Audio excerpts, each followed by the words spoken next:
Hello and welcome to another episode of Video Game Logic. Today's show was recorded on May the 7th, 2019. I'm your host, Gaming Psychologist, and with me, as always, dangling things over my head. Caffeine Rage, and that sounds a lot less sexy than what it really is. I know. On today's show, we will of course be discussing the games that we played this week. The Sonic movie director, Jeff Fowler, vows to fix the character design. Kerbal Space Program's second expansion lets you do science on the final frontier. Rainbow Six Siege's reverse friendly fire team killing fix is going live tomorrow. A general topic, are AAA game studios scaring off new talent from entering the industry? We'll have a weekly community corner with a focus on this past week's game night, and we'll have a Steam Discovery queue. Timestamps will be in the show notes following their respective topics. Good evening, Rage. Good evening. Dangling your fast internet speeds over my head. Probably that conversation is good fodder for Franken content, so it'll show up at some point. But yes, everyone's internet is better than mine. Sad face. That's the short version of that. Yeah, I need to buy a modem so I could return this one and save $120 a year. Yeah, I don't. I'm not in a huge hurry to do it, just because my options for it are kind of limited. Or at least the ones that they support. Charter charges the same fee whether or not you have your own equipment. So I just said, fuck it, I'll let you guys provide it, and then if it goes wrong, then I'll make you fix it. I think it's like $6 a month on our bill. Yeah, see, I was like, I'll just buy my own modem. And they were like, yeah, we still charge you the fee. Wow. I'm like, well, yeah, exactly. And the guy was like, just company policy. I'm like, fuck your company also policy. known as, you have no choice, we own you. Yeah, I don't have a choice. EPB is like a mile down the road, and because of our shitty governor and his stupid laws to put money in Comcast and Charter's pockets, doesn't allow EPB to go any farther. They're right there. For anyone who's unfamiliar with the Chattanooga area, EPB Fiber Optic is one of the #1 municipal fiber internet companies or fiber internet providers in the country.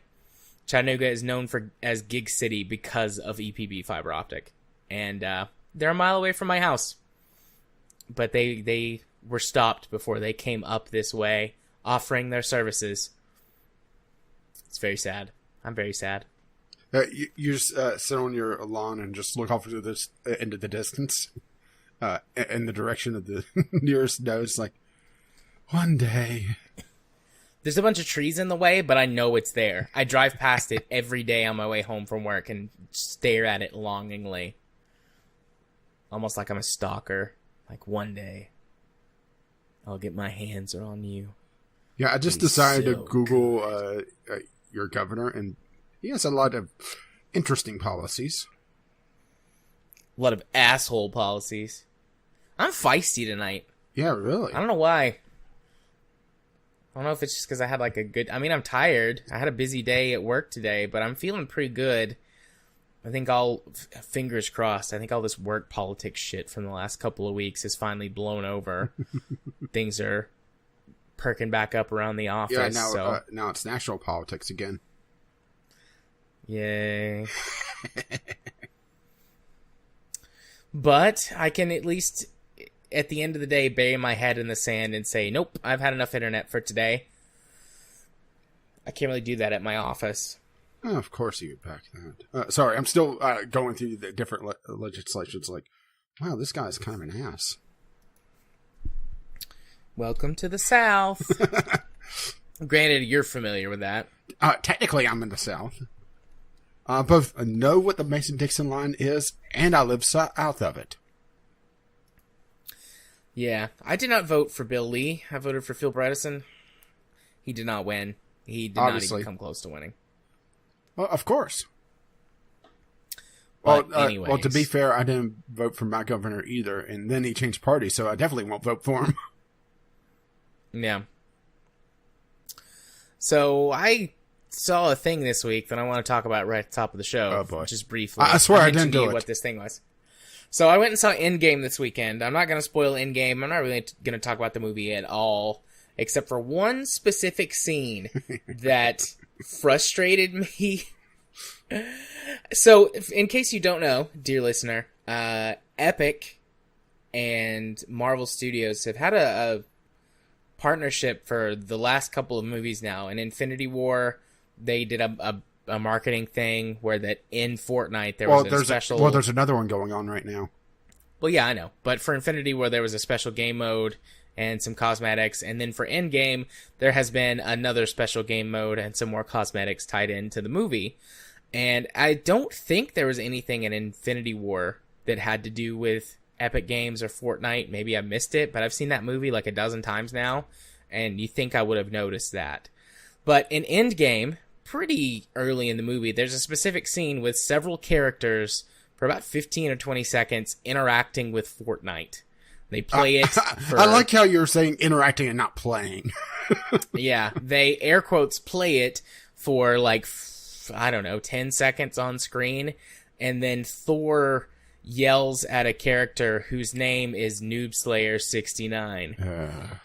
And he yells at him and insults his mother and says that if he continues to do whatever it is he's doing, harass his friends or whatever, he's gonna fly to his house and do bad things to his mother. And I'm just like, okay. Thanks. So we're back to this? Yeah. Like, if it was just, like, you know, a marketing sort of sponsorship, whatever, and it's just like they're playing Fortnite in the background, that's fine. I mean, that dates it a little bit, but there's plenty of product placement in movies and TV shows, and that's basically just kind of expected at this point. In any project, any, you know, movie development, especially if that nature, you know, as big as Endgame was. But then they, like, specifically, like, make this joke at gamer culture. And I get it. Maybe I'm a little too sensitive to that because I am a gamer and I don't behave like that and I hate people who behave like that. But it's like, here's what we think of you.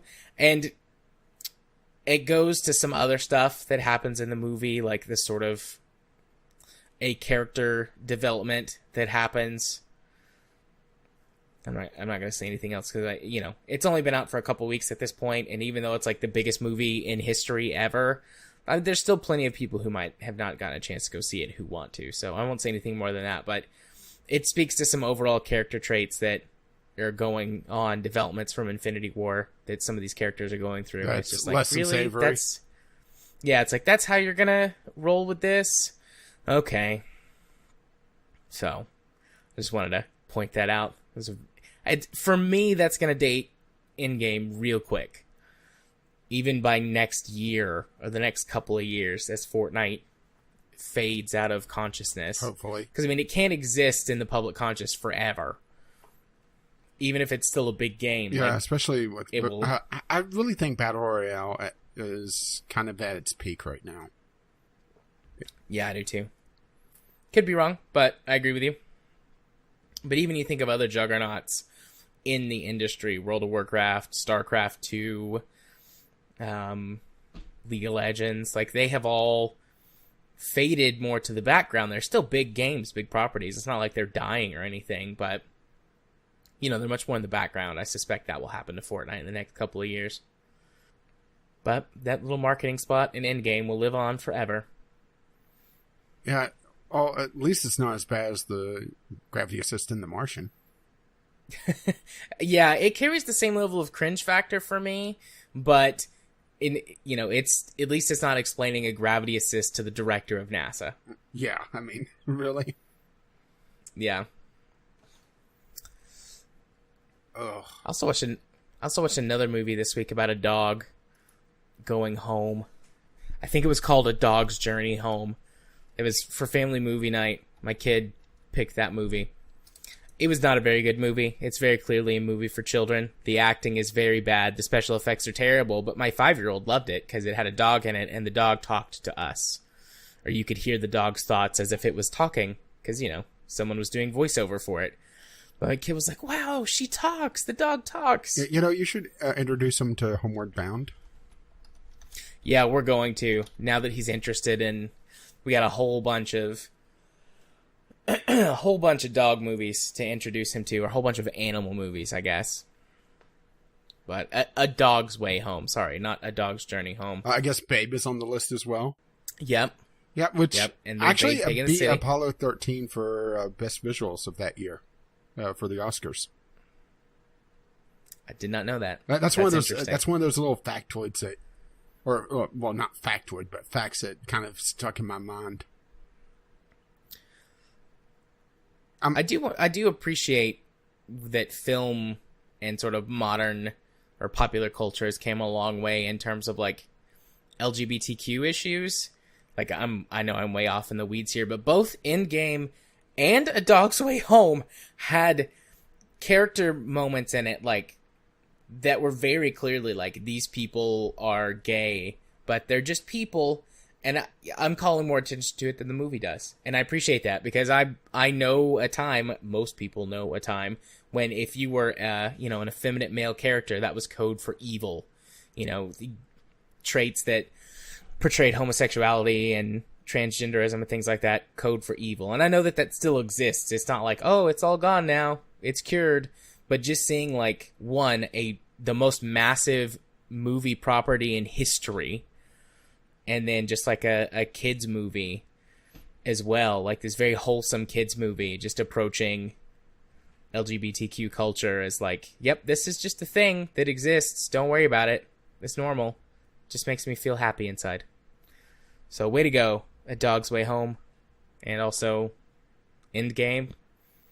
You did it. You win. And probably other movies, but I don't watch as many new movies as I used to. Having a family... And, adult responsibilities kind of cuts down on that. I try to play more video games than going to the movie theater. Well, it's cheaper. It is. And speaking of video games... Oh, you're going with that segue. Yeah, I specifically said it that way on purpose to create a segue. And then I pointed out. Absolutely. It's our job to ruin each other's segues. But why don't you go ahead and start... Because we've each got two, and one of them is shared between the two of us. So you can start. Which I have mine ordered in that way so we could share the second one. But the first one is War Robots. This is a mobile game, but it's also on Steam, so it's one of those weird ones. It's kind of straddling the line between PC and mobile. And based on the reviews on the Steam version, it's practically the same. So let's just roll with it. So it is a mech game, and it was actually in your discovery queue towards the beginning or middle of last year. And that's part of the reason why I grabbed it, is that I saw it pop up on the Google Play Store and thought, that name sounds familiar. And I checked the lists because, we keep the discovery queue list. And I saw that, that was one of yours. So it seemed like a good thing to check out. Oh, boy. I went into this with a tempered expectation, all right? Because it is a mobile game. And it stooped below even that. So let's go with the good first, all right? Because I'll be brief. Okay. It actually plays somewhat well with on-screen controls. It has the left... on-screen thumbstick controls essentially your movement in relation to the camera, and the camera pan controls the mech torso. So it actually controls somewhat well, and it has it built around essentially everybody constantly using alpha strikes, using the mech warrior term, where you're pretty much constantly firing all your weapons at all times. You don't have to worry about heat. There is locational damage, but they don't bother to tell you about that until, you have an arm blown off. Pretty varied arenas. they slowly introduce different game modes. Like at first, it seems like the most populated one, which is the first one that you encounter, is a domination mode, which is a combination team deathmatch and capture point. So you can win via either just destroying the enemy team or just capturing points and holding them for long enough to have the victory timer count out. As you progress through the game, you unlock different mech bays that you could bring more and more mechs into the... robots, because they're definitely not mechs, right? Right, definitely not. You could bring more mechs in to essentially have extra lives, and you don't essentially tap out until you run out of all your mechs. So someone that's played for a bit that has more than one mech has a severe advantage. And this game is pay to win out the ass. Or I should say out the tailpipe. I mean, more so than usual, actually. But I'll get to that in just a moment. Let's see. Pretty varied environments, like I said. And also, they threw a fair amount of different mech options at you fairly quickly. The problem is that this has bubble game out the wazoo. So let's start with how the mechs operate. All the mechs have a leveling system built into them where you throw some money in, you go through a timer, and the mechs level up. And as they level up, they get more health, they get more speed. And very, very quickly, the timer starts to get a little obscene. The first heavy mech I got, which was within, I would say, 2 hours of gameplay, and that's just me goofing around and trying out the different systems as well. Care to guess how long the timer was to level it up from the base level that I got it at to the next one? 12 hours. Try twice that. Oh. It went to a day pretty much immediately, which is pretty much the kiss of death for me playing a game to begin with. And it's one of those systems where you could only level up one thing at a time, and it's constantly bugging you to level things up. So, you buy a new weapon off the store for the in-game currency. Well, first level up is 5 minutes, then it's 15, then it's a half an hour, then it's an hour. So, you've pretty much got a couple hours into one weapon. And sure, you could throw some of the paid currency into it, which they do kind of trickle in. The top 3 on the winning team gets a pittance of the paid currency. Plus, of course, because this is a mobile game, it has loot boxes. And the loot boxes have... Actually, the loot boxes have a ton of the paid currency in it. But, in order to unlock those, you either have to buy keys, or I should say, multiple keys, because this is a weird system. The base crate, there's 3 different tiers of loot crate in this, alright? The base one, you could either watch an ad, or pay 10 keys. The next one is 100 keys, but you can't watch an ad to open that, but it has a lot better stuff. Then the third tier, I think it's like 500 keys or 1,000 keys. And the winning team, the top scorer, alright, mind you, gets 5 keys. I'm just picturing a giant, safe with 1,000 keyholes. And, the old man from the Matrix, the Keymaster. The Keymaster, walking up and, very slowly unlocking it. Inside is, a dried turd. Yeah, it's just one of those systems where, it feels exploitative right from the beginning. They don't even give that grace period of, this game's kind of cool. Oh. I mean, they bash you over the head with it pretty much immediately. Which, is pretty much what I was expecting. But on top of that, alright, it gets worse. They also have boosters that you can pay some of the paid currency to go into. Now, usually, these type of games do have some sort of, skip the grind booster, which really tells you just how well the leveling up mechanics are paced, right? But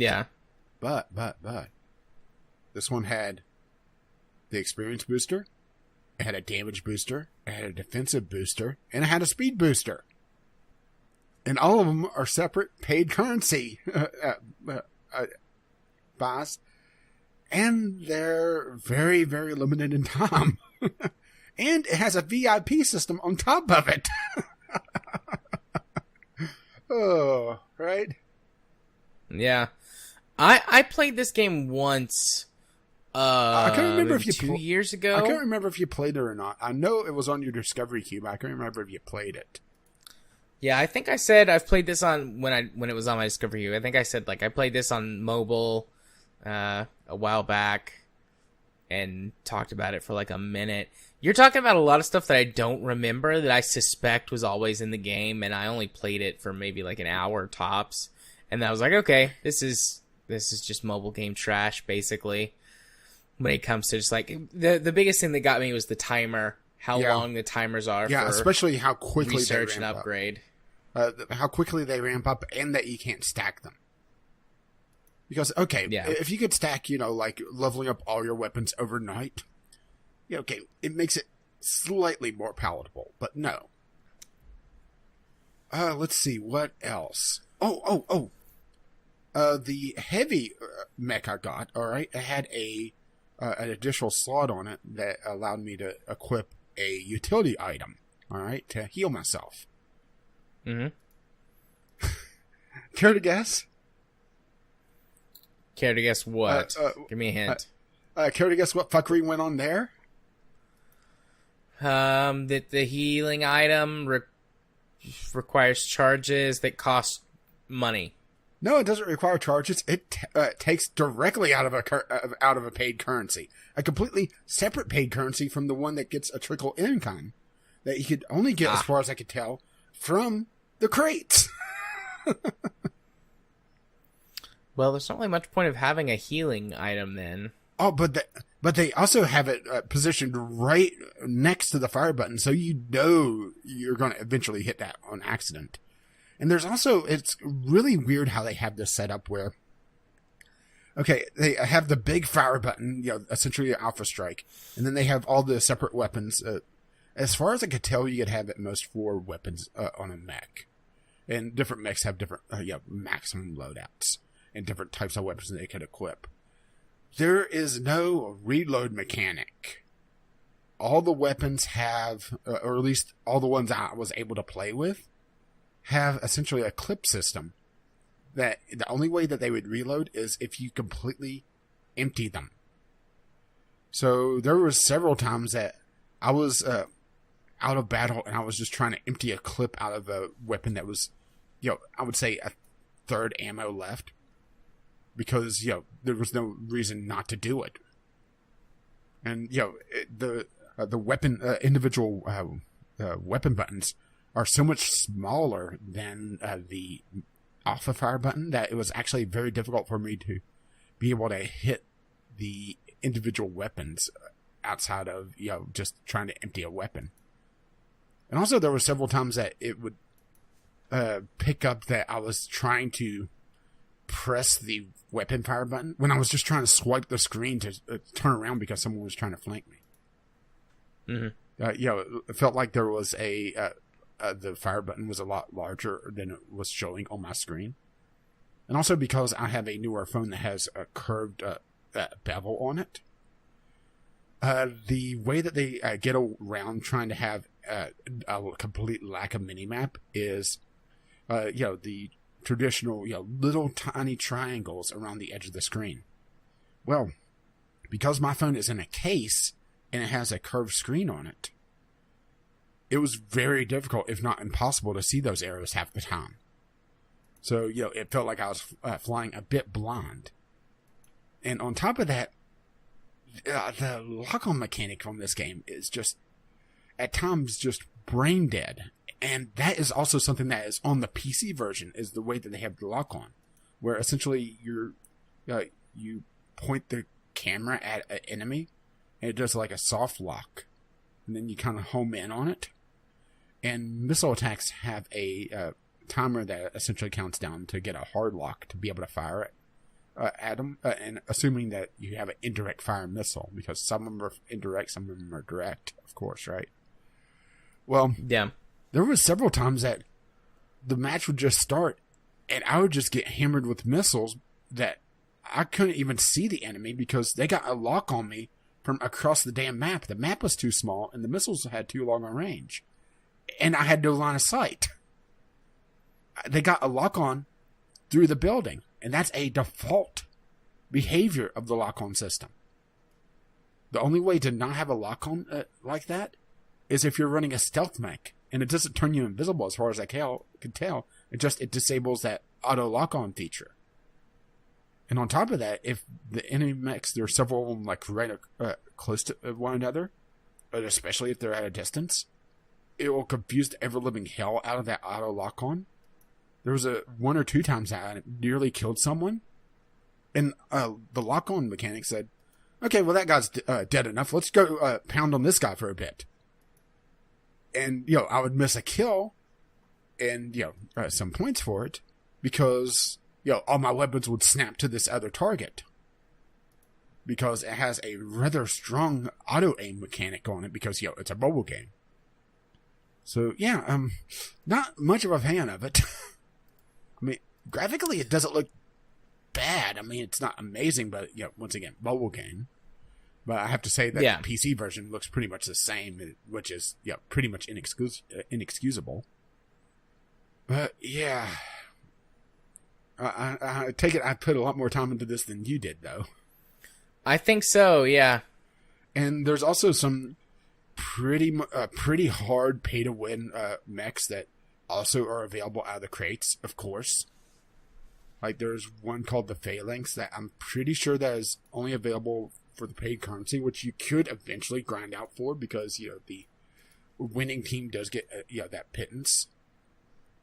But using the special ability on it, it essentially drops its shield in front of it. It slows it, but, it's taking a hell of a lot less damage in the process. You have to try to flank it, and if you're, getting pounded from a distance, you're not going to flank them. A couple of the mechs have jump jets built into them that feels more like a hindrance than anything else, because there was more than once I just saw someone just, get stuck when they tried to use the jump jets, and I was just able to pick them off because the auto aim is so damn strong. It's one of those games that there's a lot of interesting ideas, but it's just killed by the fact that, it's not only a mobile game, but a greedy one at that. Which is, rather sad, actually, because it actually, except for when the auto-aim just, went completely to shit, it actually handled somewhat well because it's a mech game. It's not trying to be mecha where, everything is, moving at the speed of sound. But because everything is so slow and stompy, it actually handled fairly good, except for, little things like aiming. Also, there was a couple times that I got stuck on like an invisible wall because it feels like the hitboxes for the mechs are essentially just big cubes around it instead of, the actual geometry of the mech itself. Or it may just be, the environment has a little bit of wonkiness to it. But it made me sad that, it was so terrible. I was trying to think of anything else. I mean, they just... Oh, one other thing that highly pissed me off, alright? Everything else angered me. What really pissed me off was every single time that you level, they offer you, hey, you have this new limited time deal. Buy this mech for $1. I bet you I saw $50 worth of mechs in 2 hours in time limited offers. I mean, that's just so manipulative, isn't it? Yeah. I mean, every But they make a lot of money that way, though. Oh, yeah.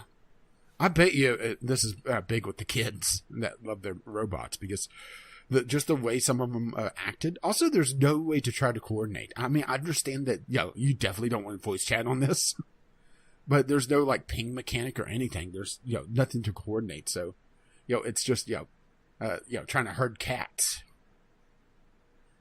And because the main game mode is a team, actually the two that unlocked, because there's the domination, which, like I said, is team deathmatch with points, but then there's a flat-out team deathmatch mode. That's the two unlocked. Both of them team-focused. So, yeah, it feels odd that there's no way to try to coordinate while having a team-focused game. I mean, maybe it unlocks later, because I only got to, level 10. Which actually is pretty quick. The first few levels, each battle was pretty much, oh, you leveled up here, have a new deal. And that's the other thing, is just because they offered you so many mechs in such quick succession, because there's such a time investment with each mech, it feels sort of like a sucker's bet to even buy a mech. Because like I said, the heavy mech, the first level up that I had option to get, which was the non-premium currency, I might add, was a day. And I can only imagine that the next one was probably like a day and a half. So there's a huge time investment that makes you really want to hold on to these mechs.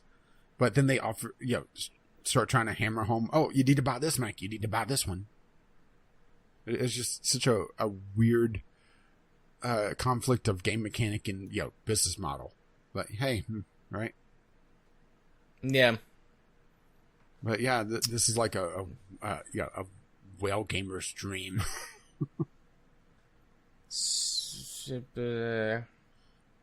Yeah, I don't think I have anything to add. Just like I said, I played it once for a little while a couple of years ago, and I didn't play for very long. Yeah, so. Well, I realized I didn't really have anything to play, and usually hitting a mobile game is pretty damn quick. Yeah. You get a good idea for it, but from the sounds of it, based on the Steam reviews, it seems like the Steam game is pretty much just a direct copy, and there's a lot of talk about extremely long tech upgrade timers. So yeah, it sounds like it's pretty much if you're getting the free to play version on Steam, you're gonna have the same issues. Yeah. Okie dokie. Well, you want to talk about another free game that does have an engaged cooperative play? And is actually fairly good, as long as you're not Ghost Shark. Yeah. So this week for game night, we played Alien Swarm, which is an up to 4-person top-down cooperative shooter that's free to play on Steam. It took us about 2 hours to play through the entire campaign. It was me and you and Jim, and Ghost Shark was around, and he tried to play, but for some reason he couldn't connect. And we tried all the basics: turn it off, turn it back on again, make a new server. Yeah, he got frustrated with it very quickly and decided not to even bother. So, but you and I and Jim all played through. We got through the whole campaign that night. This game is a lot of fun. I don't have anything against top-down twin-stick shooters. They've never been my jam, particular cup of tea. Yeah, never been my jam. But if one's good, I enjoy it, and definitely the cooperative aspect or the cooperative nature of this game makes it a lot easier for me to get into. Overall, I had a good time with it. It's very clearly, old. I don't know if it's. Well, yeah, but I was gonna say a ripoff of Aliens 2. Or not I would Aliens go with 2. more of a homage, Yeah. It doesn't feel like quite a ripoff. Yeah, ripoff might be too strong, but there's definitely tons of very noticeable themes, influence, and in some instances, outright copies of stuff that is in Alien 2. Electric Boogaloo. But yeah, I played this back in 2010, so I knew fairly decently what I was doing. To be fair, it has been 9 years, so it was rusty for me, but outside of getting killed by teammates, I did fairly well. But I also played a lot more conservatively. We each killed each other a couple of times. Jim played sort of heavy weapons guy. He had a minigun the whole time. Yeah, which you were our medic. Yeah, which if you got in his line of fire, you were pretty much instantly dead. You were our medic, and then you would kind of swap around some other stuff based on what the mission needed, or what you thought might be more appropriate for the mission, I guess. And then I was our tech guy, so I did all the hacking, and then most of the time I carried an auto turret to drop down for like defensive situations. Yeah, see, I had a and Tesla I swapped coil. weapons. I swapped weapons back and forth a few times, but ultimately I just settled on the one that was specific to the tech guys, which is like an upgraded version of the standard assault rifle. Yeah, I stuck with most of the time an assault rifle and the healing gun, which, yeah, as you may imagine, heals teammates. But also had I had a Tesla coil that I could drop down that would shock enemies that gets nearby and stun them, and also, of course, deal damage because Tesla. Right. But occasionally I would swap to a flamethrower, but AoE weapons and weapons that deal extremely high damage very quickly are a double-edged sword in this game.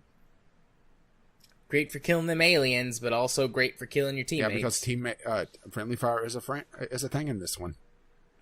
Yeah, friendly fire isn't, and you can't turn it off. There's sort of, I think they call it normal and hardcore friendly fire, something like it. But it's like in normal you just take a little damage. In normal you take a little bit at first, then it quickly ramps up to full. Yeah, so if you are being the problem continually shot. Yeah, and that's the problem with the minigun is that warning shot is the first bullet. The second one's right behind it. Yeah, we. I mean, I'm not picking on Jim directly because it is a problem with all automatic weapons in this game. And it was a lot of times too, especially in the beginning, it was my fault for like getting in someone's line of fire. I mean, mistakes do happen, but you can see a laser sight where everyone is aiming, and it takes a little bit getting used to, just sort of watching for it as you're moving around. But after the first couple of levels, I think we got pretty good at that for the most part, at paying better attention to each other's position, watching that laser sight to see who was aiming, and then picking up on the various cues for which character was which, because there are some differences. Like everyone's wearing like body armor, but there's a few differences. I think each character is a different color, and then your equipment determines what your character looks like to some extent. Everybody's got different weapons, and then like as the tech guy, I had like some extra like doodads on my suit that didn't really do anything other than help to distinguish my character visually from the others. Hey, this is the tech guy. He has tech. Yeah, he's a guy. The most useful thing that the tech guy had is aside from being the only one who can hack, is the welder. Does everybody have access everyone to the had welder? access to that. You were just okay, never mind. Because there's the healing beacon, which is medic only. Essentially, there's two weapon slots. It's not really primary and secondary per se, and then there's a utility slot that. For me, I was taking Tesla coils in. And that's why I couldn't pick mine back up. And you could pick up your turret again, was that technically yours was a weapon and mine wasn't. Yeah. But once the turret ran out of ammo, you couldn't actually reload it unless you found the special ammo crates that were for auto guns. Because I tried to reload it using Jim, because Jim most of the time, because he was using the minigun, took the ammo crate as like his special item that you could drop down and everybody can pick up ammo from. But unless there's a special rule that applies to the turret, I couldn't pick up ammo for the turret from the crate. Although the minigun, Jim had to be completely out of ammo before he could take ammo for the minigun, and it would destroy the entire ammo box to give him his money back. Mm-hmm. As opposed to with the, regular weapons. Yeah, it ran our clip system where different weapons had different amount of clips. The assault rifle, for me, for example, had 5 clips plus 1 in the gun itself. But also, if you reloaded early, you lost all the ammo in that clip, so it was a semi-realistic system. And then there's a reload system, which I guess was popular around the time, like an active reload system, where you can hit it like in the sweet spot for a little boost. But if you miss, you're screwed. Yeah, if you miss, your gun jams, and it takes you an extra few seconds to reload. Essentially, I mostly just ignored it. Yeah, I ignored it as well unless I knew the reload was coming. because in the middle of a big firefight, by the time you notice you're auto reloading, you already missed it. Yeah. I would assume that was probably pretty heavily inspired by Gears of War. Most likely. Which, in Gears of War, I got that system pretty down pat. But the Gears of War system had like a little bit of a... there was like the perfect sweet spot where you got a fast reload with a damage boost for whatever weapons you whatever bullets you actually reloaded into the new magazine. And then there was just a larger area that you could reload faster if you got it during that spot. And I didn't play with the reload enough to notice what happened, because I didn't like to reload unless I was down to maybe like 1 or 2 bullets, because I didn't want to waste all the ammunition. Yeah, same and here. Ammo was at a premium until near the end. We ran out of ammo several times on those first few missions until we got better at conserving. Yeah. For like characters and stuff, there's 4 different character classes with 2 characters for each class that each have their own bonuses to things. There's specific weapons and items that can only be used by certain classes. Lots of stuff can be used by everybody, but the tech guy had a special upgraded version of the assault rifle that had larger magazines and then could fire stun grenades as a secondary fire. The medic had the healing gun. I'm not sure what Jim had. He was the heavy weapons guy. Was there like a minigun? Was he the only one that could use the minigun? Yeah, he had the minigun, which I'm not sure if it was specific to him or not. And there's some other stuff as well. And then you get bonuses like in the stats, like, extra health or extra damage with a certain gun or type of gun, that sort of thing. And aside from having different flavor from a story perspective, because between the 2 tech guys, like I played Vegas, who's described as being like a young guy who likes to take chances and things like that. And then I don't remember what the other guy's name was called. I want to say Dutch, but that's wrong. I know that's wrong, but I want to say Dutch. Yeah. You're thinking of now I'm blanking on the anime now. Black Lagoon. Yeah, but and I realized you'd never seen the anime. Oh, you have. I've seen some of it. I've not seen all of it. Jim, I think you or Jim one suggested it to me. I think both a while back, and I watched a few episodes, and I've never gone back to it. Blasphemy. But anyways, I mean, it's good. It's just one of those things that's kind of fallen off of my radar, But anyways, depending on which character you take, you get sort of the story flavor for the character plus whatever their bonuses are. And there's not really, aside from a tech guy, because there are certain missions where you have to hack.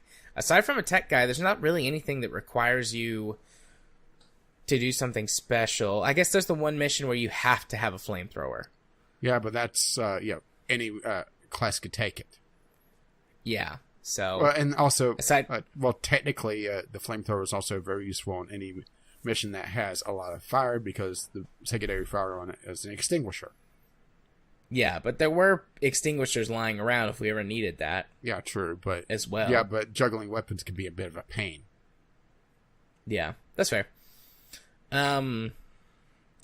Just thinking. I like the... even though it's an older game, I like the aesthetic. Obviously it's a sci-fi game, but I just like that since it's a little bit older, it feels a little bit more blocky. Yeah. Which is kind of fun for a sci-fi game. Yeah. Something that's really neat in it is the bullet time effects whenever certain things happen. Yeah. The game slows down and there's a picture-in-picture of, a dramatic event. I think the big one, the first one, is the elevator. Yeah, definitely the elevator. There's a big service elevator you take downstairs or upstairs or whatever. Yeah, you're going down deep into this colony, and you can see off in the distance as it slopes down deeper into the planet. And then you notice aliens are on the ceiling and they're coming towards you. Yeah. But there's a couple other times that pops up. Usually, because this is a Source game and it's also an older one, they highlight some of the more physics-based, not really puzzles, but elements of it. There's a couple times that you blow up an explosive barrel and it kind of does this Rube Goldberg-esque, opening up the level. Blow up the barrel and a pipe starts to roll and it knocks over a couple of things and makes a bridge for you. Yeah. Which happened a couple of times. I remember the first time that happened, I had to kill myself because I was out of ammo and I was the only one left alive. Jim, there was like a pit that was full of, I don't know, acid or toxic gas or something. And Jim fell in by accident and died. I was like, well, I know what I need to do. I know I need to blow up these barrels. I don't have any ammo. I tried punching them. I was like, this probably won't work, but it'd be funny if it blew up and killed me. But didn't do anything. I couldn't find any ammo, so I just had to jump in the pit and die and restart the level. Yeah, but it is technically a Valve game. I mean, it's listed as developed by Valve. It was originally a third-party game, but they brought the team in-house as they were developing it and decided to release the game for free. Overall, it's done really well, and it's a really good free game. And there's no microtransactions, there's no bullshit. There is a leveling system in it, but there's no way to skip it. And even at the end of the campaign, you were what, level 10, level 12? Yeah, I was in double digits. Yeah, the max level is 27 for some reason. It's just an arbitrary number. Well, I think that's pretty much just the number of weapons that they had, or the number of weapon ideas. Because pretty much every level you're unlocking either a weapon or some sort of support item.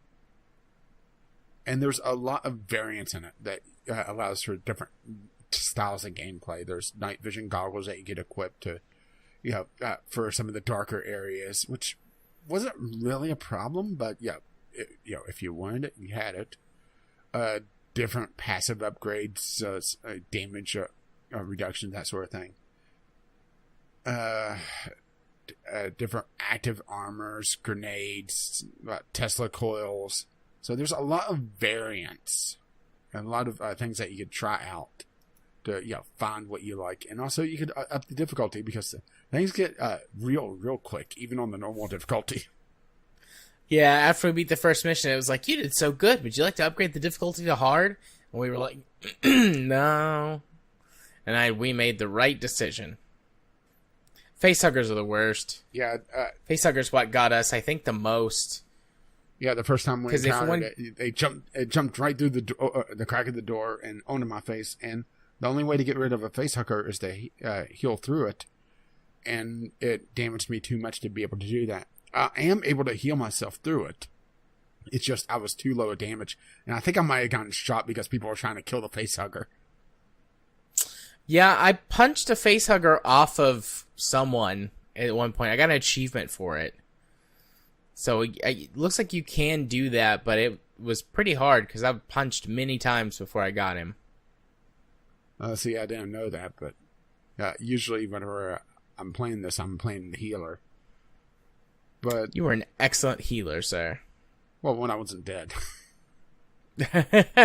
Yeah, that goes for all of us, though. We all died on more than one occasion.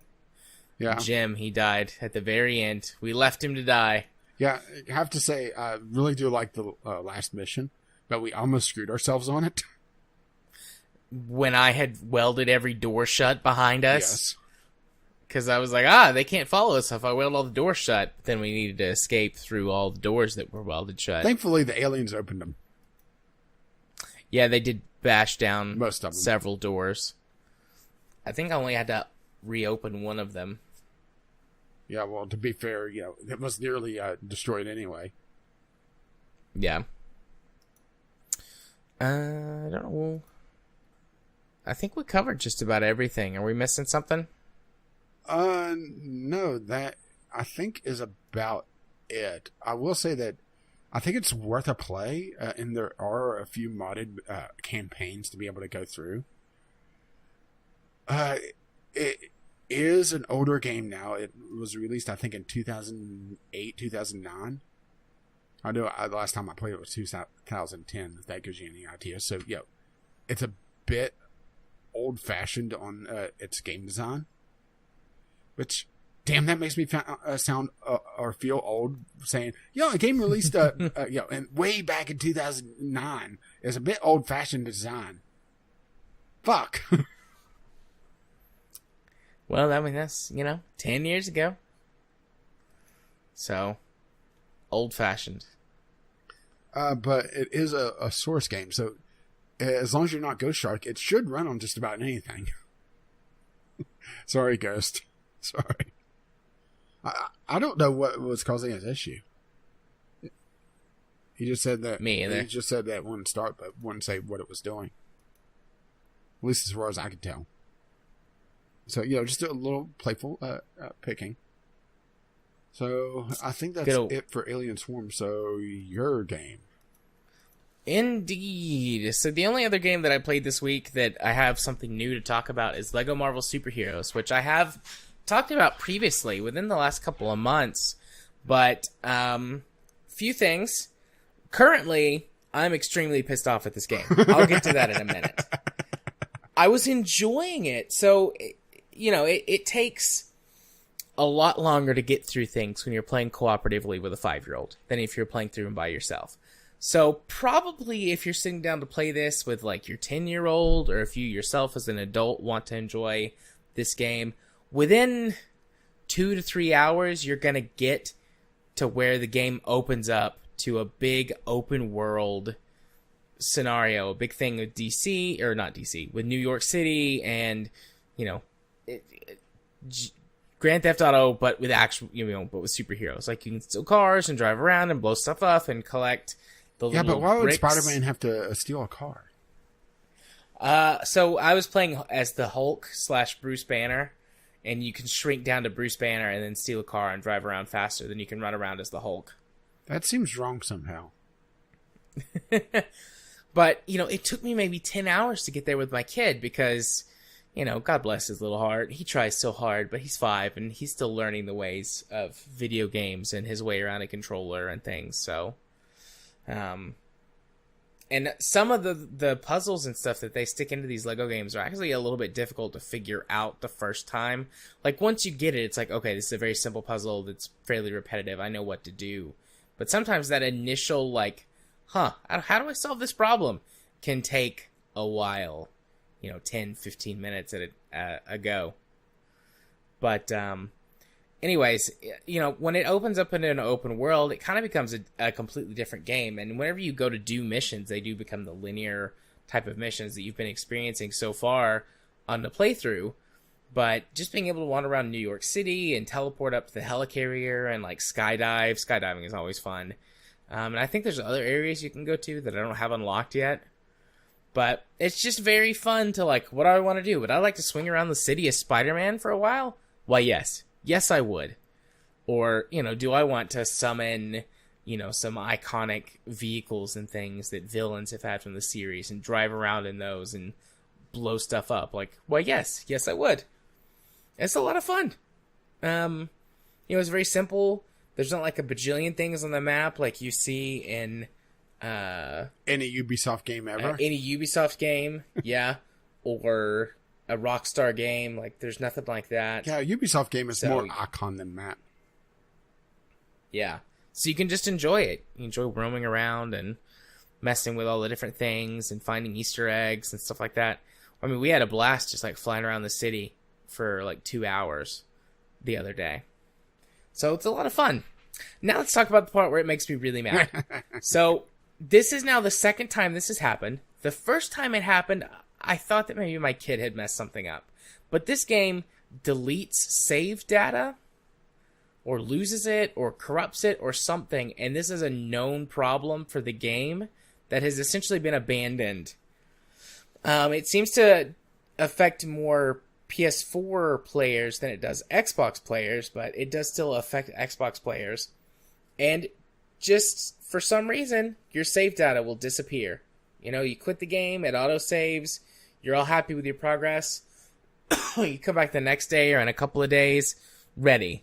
Like, my kid's like, Daddy, I'm ready. Let's, go finish whatever we were doing. It's like, okay, son, load the game up.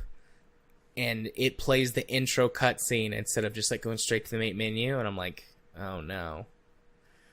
When this happened last time, I lost all my progress and we had to start over. And that's where it was at. We'd lost all of our progress and we had to start over. And I was like, you know what, son? We're not playing this tonight. Daddy's too mad at it. I'm really frustrated. Our save game is gone. We can't start back where we were. We had just gotten Wolverine, and my kid likes Wolverine and fighting people with the big claws. And there were a couple of suggestions for quick fixes online, which I tried, and it didn't help at all. I'm going to see if I can find some way to recover the data, if it's on there somewhere, but I suspect it's gone, probably wafted away forever and replaced on the cloud, and just like a quick perusal has not revealed any easy way to find specific files and things that are stored on the console. Like, you can basically see, like, where it generally where it is and, like, save files or whatever, but you can't manage those folders from within the console. So, okay, random idea. Sure. Tell Dropbox to constantly keep that folder updated so you could revert it. Yeah, that's a good idea. But yeah, I still stand by what I said a few weeks ago. Like, it's a very fun game. It's great to play with kids of just about any age, especially if they like superheroes and stuff like that. Otherwise, I think it's a good introduction for kids. My son has, even before we started playing this, started liking superheroes. But after playing just what he calls Lego superheroes, he has gotten much more interested in superheroes and supervillains and stuff. So I'm trying to nurture that. And this game goes a pretty good way to doing that, except for the fact that it keeps losing our save data. This is the second time this has happened, and I got really mad at it. Perhaps irrationally mad. No, I would say rationally mad at this point. There was nearly swearing, much swearing in front of my own child. Try to refrain from that. Ultimately at the end of the day, they're just words. But I don't want my 5-year-old going to school and being like, my daddy says fuck you. It's like, I don't want that to happen. So I refrain from swearing in front of him as much as possible. But anyways, yeah, that's it for the games that I played this week.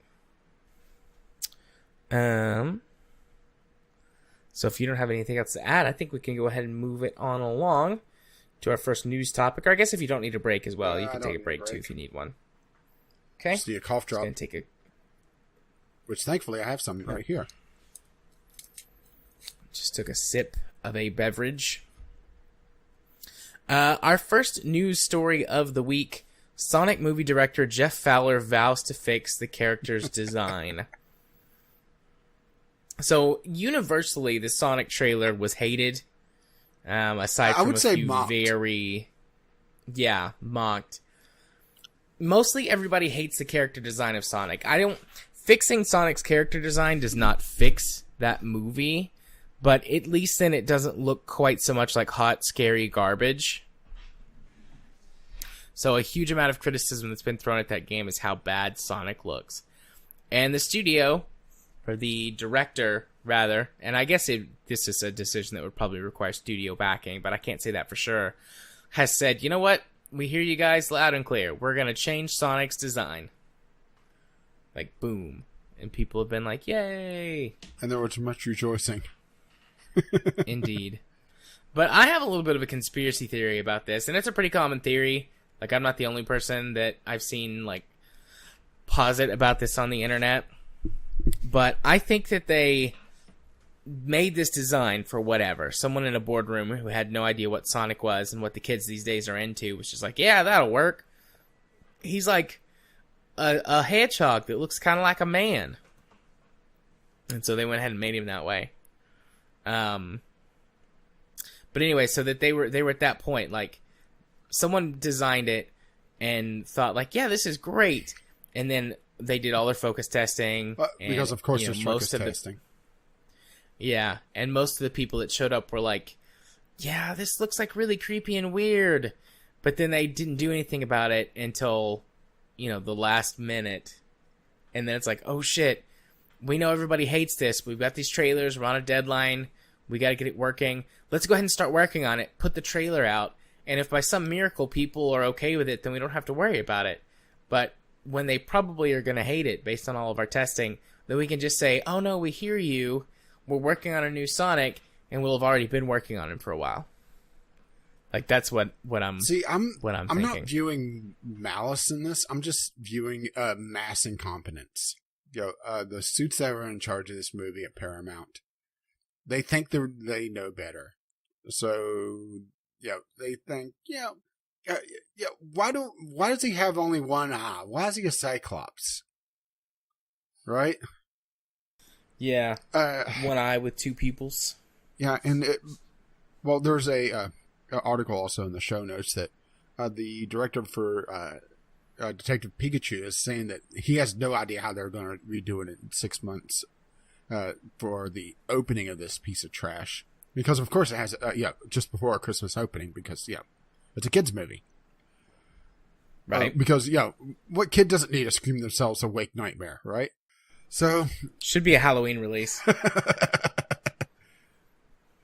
But it's one of those things that I think it's just that they just didn't work with a Sega, and it was a suit that just thought that they knew better. Because the article that I have in the show notes talks about how the director for Detective Pikachu talked about how they worked on the character design for 2 years and studied animals and their movements to be able to make the Pokemon move more realistically, because it's a sort of a bridge between a realistic version of Pokemon while still respecting the overall character design. Yeah, I mean, it's very clear that and it feels Detective weird Pikachu, because at first I thought it looked really weird, and yes, there are some designs that do not translate well. But there are plenty of Pokemon though that do look weird and unsettling, and then you make them more realistic, and that sort of grows with it. Yeah, true. It goes from the edge to right down to the uncanny valley.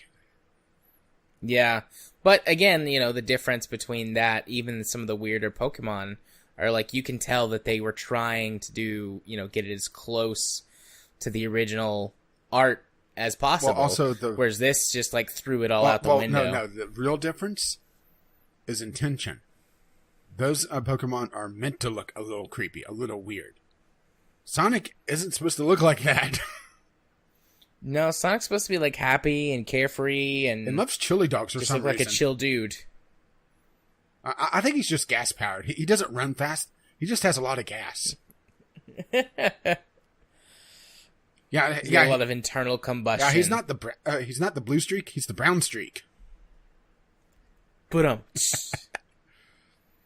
yeah, that's going back for a second. That's my conspiracy theory about this, is that they already knew and were already working on the fix, and they went ahead and released it as is so that they could capitalize on the positive PR of saying, no, we're going to change it to reflect more of the original artistic vision, or however it was that they put it. Yeah, I guess I just prescribe to the idea of don't attribute to malice what can be explained by incompetence.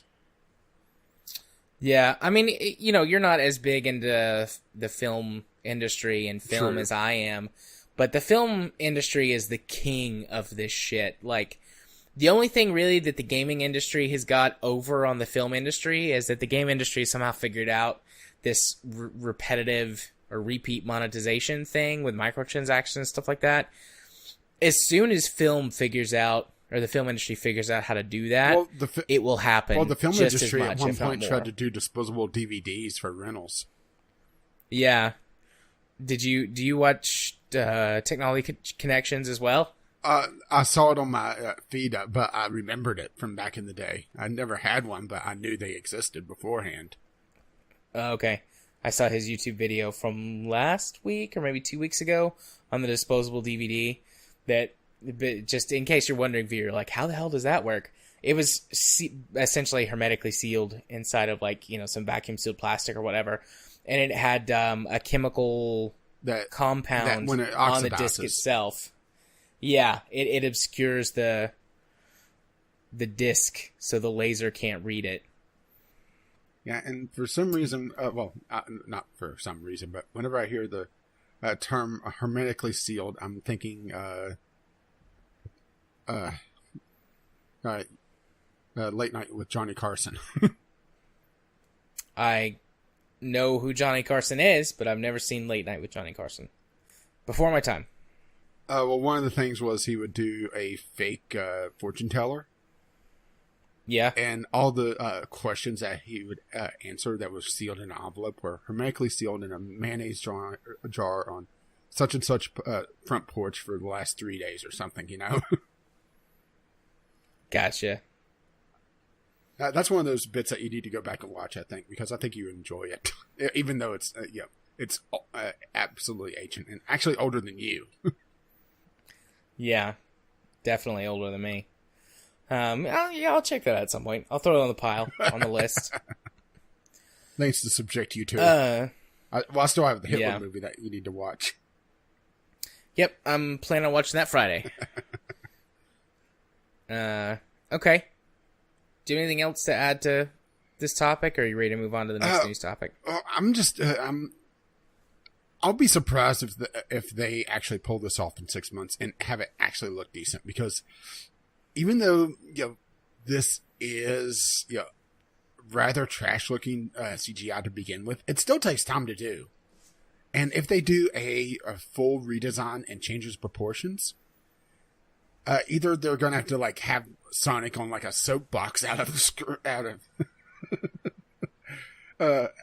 frame, or, all the actors are going to be looking in the wrong position, because that's the other thing, is that a lot of the art that people did for reimagining the character design, they changed the proportions because he had these freakishly long legs. I mean, even more so than the new Sonic designs from Sega. To the point that he looked like he got stretched. You just beef him up a little bit. Make Sonic a big beefy boy. Although that would be its own version of weird. I bet you could do a lot more in post than you realize. To adjust, line of sight and shot tracking and things like that. It also depends on just, how they shot it. If, how much cropping of the actual film is done in post. Because, maybe they could. But, there's a lot of nuance that I think wouldn't go into this type of movie. Let's be perfectly honest to begin with. No, I suspect if there's issues, what they'll do is they'll hide it with cuts and use digital inserts of things, or maybe cutaways, so that you don't see as much of Sonic interacting with the other people on screen. It's just more of him doing stuff that we're watching. And more Gangster's your brain Paradise. Never thinks about. Yeah. Your brain never thinks about how small Sonic is. Yeah, Jim Sterling went on and on about Gangster's Paradise. It just doesn't make any sense. I mean, aside from what he said and other people have said, is everybody's trying to do the Guardians of the Galaxy, Suicide Squad thing. Just get Guardians of the Galaxy was a good movie though, and Suicide Squad sucked ass. But just get a soundtrack or some memorable songs, and it's you're golden. I guess they can't license Queen for this piece of shit. The songs have to make sense too. Can't Stop Me Now. Yeah, Don't Stop Me Now would have been a good one. Don't stop me now, because I'm having such a good time. That would have kind of fit with Sonic's attitude a little bit. Yeah. More than Gangster's Paradise, at least. But like I said last week, I think Amish Paradise would have more about his attitude. There's a bunch of movies about driving cars fast that would fit well with Sonic's Gotta Go Fast. But instead, they picked Gangster's Paradise. I guess focus testing told them that was in right now with the kids these days. No, I think I know why. I think it was cheap. Cheap, but also catchy. Cheap, but somewhat memorable. Yeah. Plus, it would really resonate with the parents, right? Yeah, that's from their generation. I feel sorry for any parent that's drugged to this movie, let alone more than once. Yeah, thankfully my kid doesn't even know who Sonic is, despite the fact that he has seen him and played him in several video games. And he'll never know now, because Sonic is dead. Yeah. Sonic's kind of sort of been dead for a while now. They keep bringing him back, though, and trying to give him new life. I don't think this one's going to succeed. It makes me wonder, are they going to do a tie-in video game with this piece of shit? Oh, God. Please, no. But it wouldn't surprise me if they did. A tie-in... No. A tie-in mobile game that has a gacha mechanic and all the Jim Carrey you could ever stand. You know, Sonic would be, like, rife for a gacha mechanic, because there's a lot of Sonic characters and a lot of variations on each of those characters. No, wait. Okay, here we go. A ripoff of Pokemon Go. Sonic gotta go fast. Yeah, and you have to go around and save all the animals. Sonic gotta go fast to the polls. You see what I did there? Deep cuts on tonight's show. Oh yeah, you're cutting as usual. Indeed. Yeah, like a dull razor. Yeah, that feels about right. So speaking of cutting edge to the space age, or do you have more to say? No, I'm good. Let's go to the space age. So Kerbal Space Program's second expansion allows you to do science on the final frontier. Hey, a new Kerbal DLC is coming out. And in memory of Biff, we had to talk about it. We actually don't know if Biff's dead, but it feels right. Wait, that sounds wrong. This one seems pretty cool. I mean, I don't know specifically if they're incorporating mods or if they just are working with the mod makers or maybe just saw these mods and were like, hey, we want to put this in the game. But it's doing things like building bases on planets. Well, no, I think you have this moons. A little bit off. This is the this is Inferno Robotics. So robotic parts, movable robotic parts, I might add. The surface science experiments, as well as more science experiments in general. So D-Magic plus surface experiments. Yeah. So it's not really base building yet. Well, didn't it said in the article though that like you would have to create. Did I misread it? I thought it said create like habitats or something and power them in order to run experiments. Well, that's more what the game already has with the science lab. Because how Kerbal runs with the stock science lab is you're able to grab data and essentially process it on site for more science. So it's more the stock space station. Only there's more options for data. That's what I'm reading it as. So I'm reading it as something new, just the way it's the new part written. From what I saw on the press release, not the article, is that it's the surface science pack. Oh, okay. I didn't look at I just looked at the article, not the press release.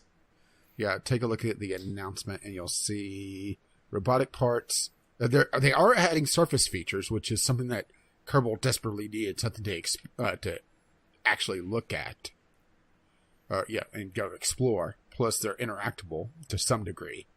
Deployed science, which that's the basis that they're talking about. Bringing equipment for experiments, and they're also incorporating the Kerbal inventory system, so Kerbals can actually pick up stuff and carry it around. Seismometers, monitors, weather stations, and there's plenty more experiments for you to try out, and plus a new spacesuit. I have to admit, don't really care for the new look of the spacesuit. It looks... Boy, this is going to sound a little odd, but let's go with it. It looks a little too space age, because I like the more Mercury Apollo style spacesuits that they have in the base game. Yeah, I didn't even think about the design. I just was like, okay, cool, new spacesuit. Yeah, but that looks typically too sleek. Care for that sort of thing. You know? Yeah, that's fair. But the main takeaway from this outside of just having base support for these mods in the game for them to expand upon them, because that's what the real bonus for bringing mods in-house is having them hooked directly into the game. It's that especially Inferno Robotics was notorious for summoning the Kraken and just doing some weird things.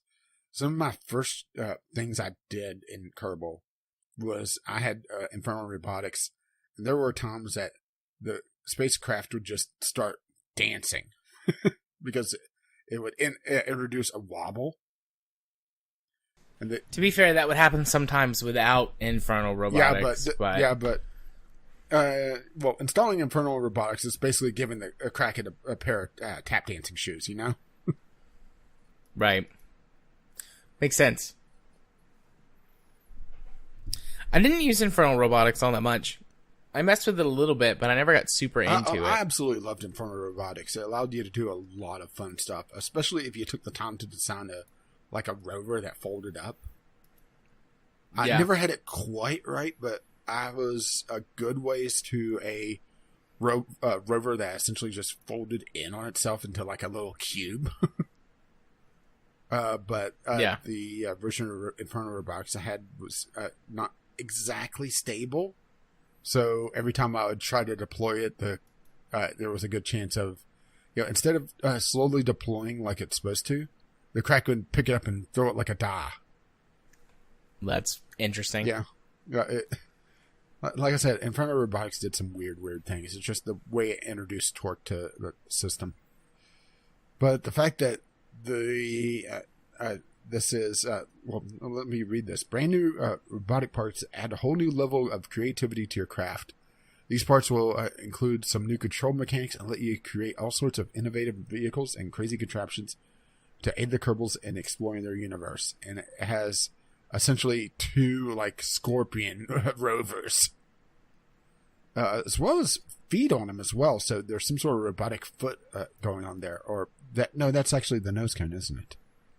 That's one thing about Kerbal that I always found amazing. It's just the creativity of some of the designers. I was never that creative. I just installed procedural parts, but still, right? Yeah, I either did the same with procedurals or was always just like completely function over form. I was a little bit of both because I typically ran Ferrum Aerospace, so I had to be a little bit aerodynamic. Yeah.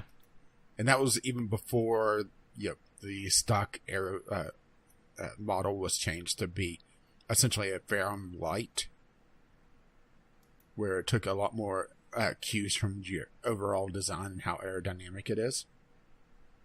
Because before, it didn't really matter the shape of your craft. It was more how many boosters you had on it.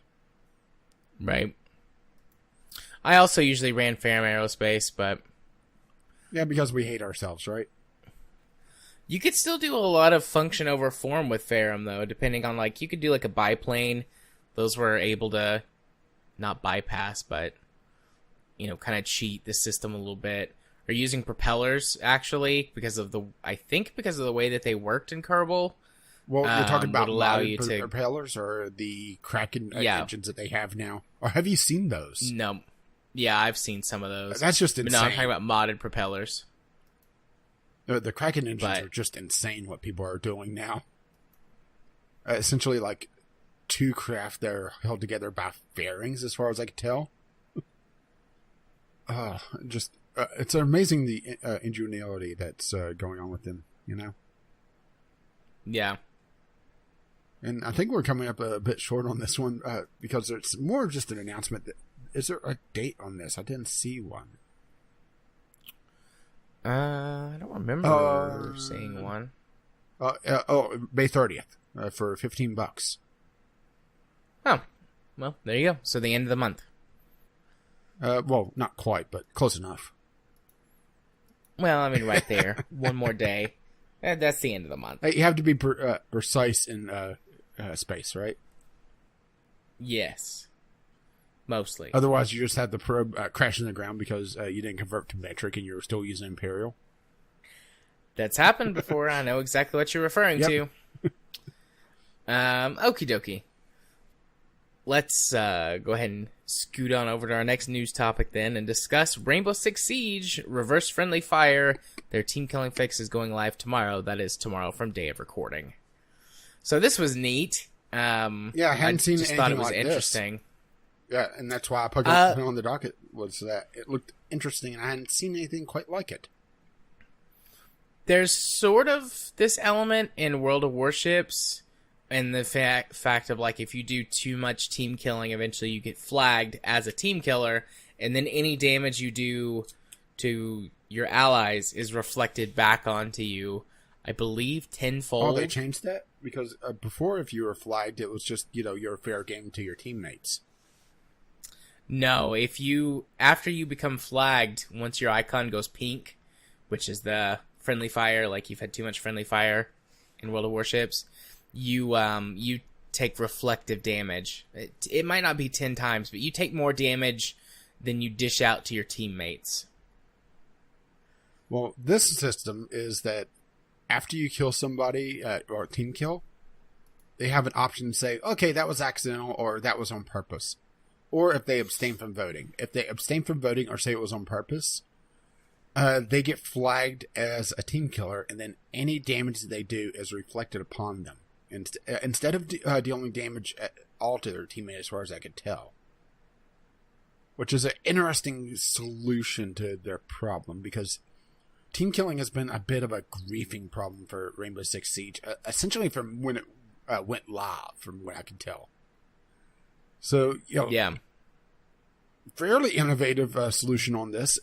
It makes me wonder just who's going to say it's accidental, though, especially, since it defaults to on purpose, even if they don't vote. Someone, gets mad and, walks away. Well, they're still going to default to the yes, it was on purpose. And the fact that if you get flagged too often, you're going to get into the punishment system on top of it. It makes me a little leery that they're going a little too far over, but I also don't play Rainbow Six Siege, so I'm not sure just how often you team kill on accident.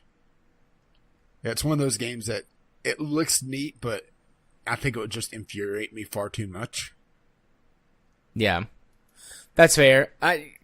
Depending on how easy it is to abuse to do stuff to other players, we could see, and it does might see how bad it is. And it does seem like this is the first stage of a total fix, because they do talk about explosives still being an issue that they're going to address later on. But that's something that they're going to deal with later. Right now, they're worried about this part of the problem. Which, this, like I said, it has been a problem for Rainbow Six Siege, and because it's a tactical game, losing one teammate can quickly change the course of the game. Yeah. And this is and it's also small teams. It's what, 5v5? And no respawns? Yeah. No respawns during the match. You only respawn during a round when the rounds change. But yeah, it's 5v5. I think there's different modes, though, for different amounts of people, but the default is 5v5.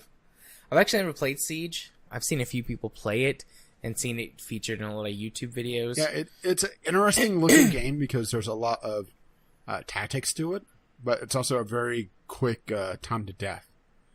Like, there's a lot of, knock out a board to create a peephole and shoot people as they come around a corner thing.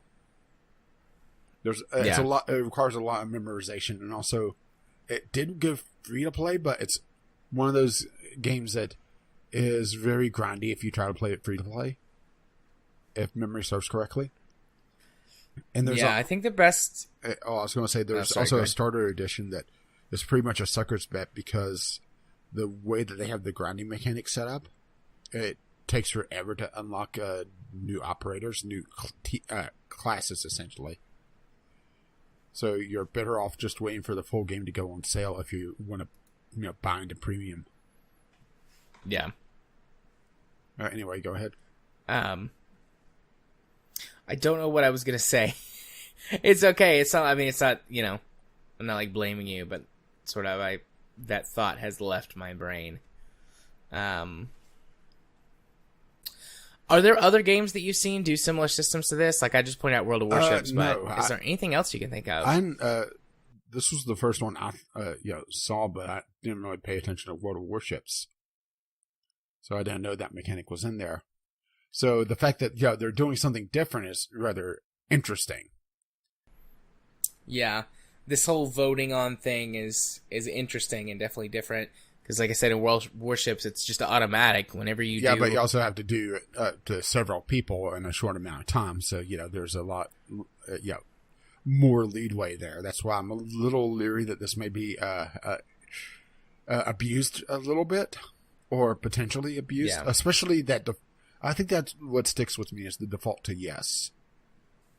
If it was someone has to say yes, that was on purpose, and it defaulted to no. I think that would be a little bit of a better system, but I think that we're splitting hairs at that point.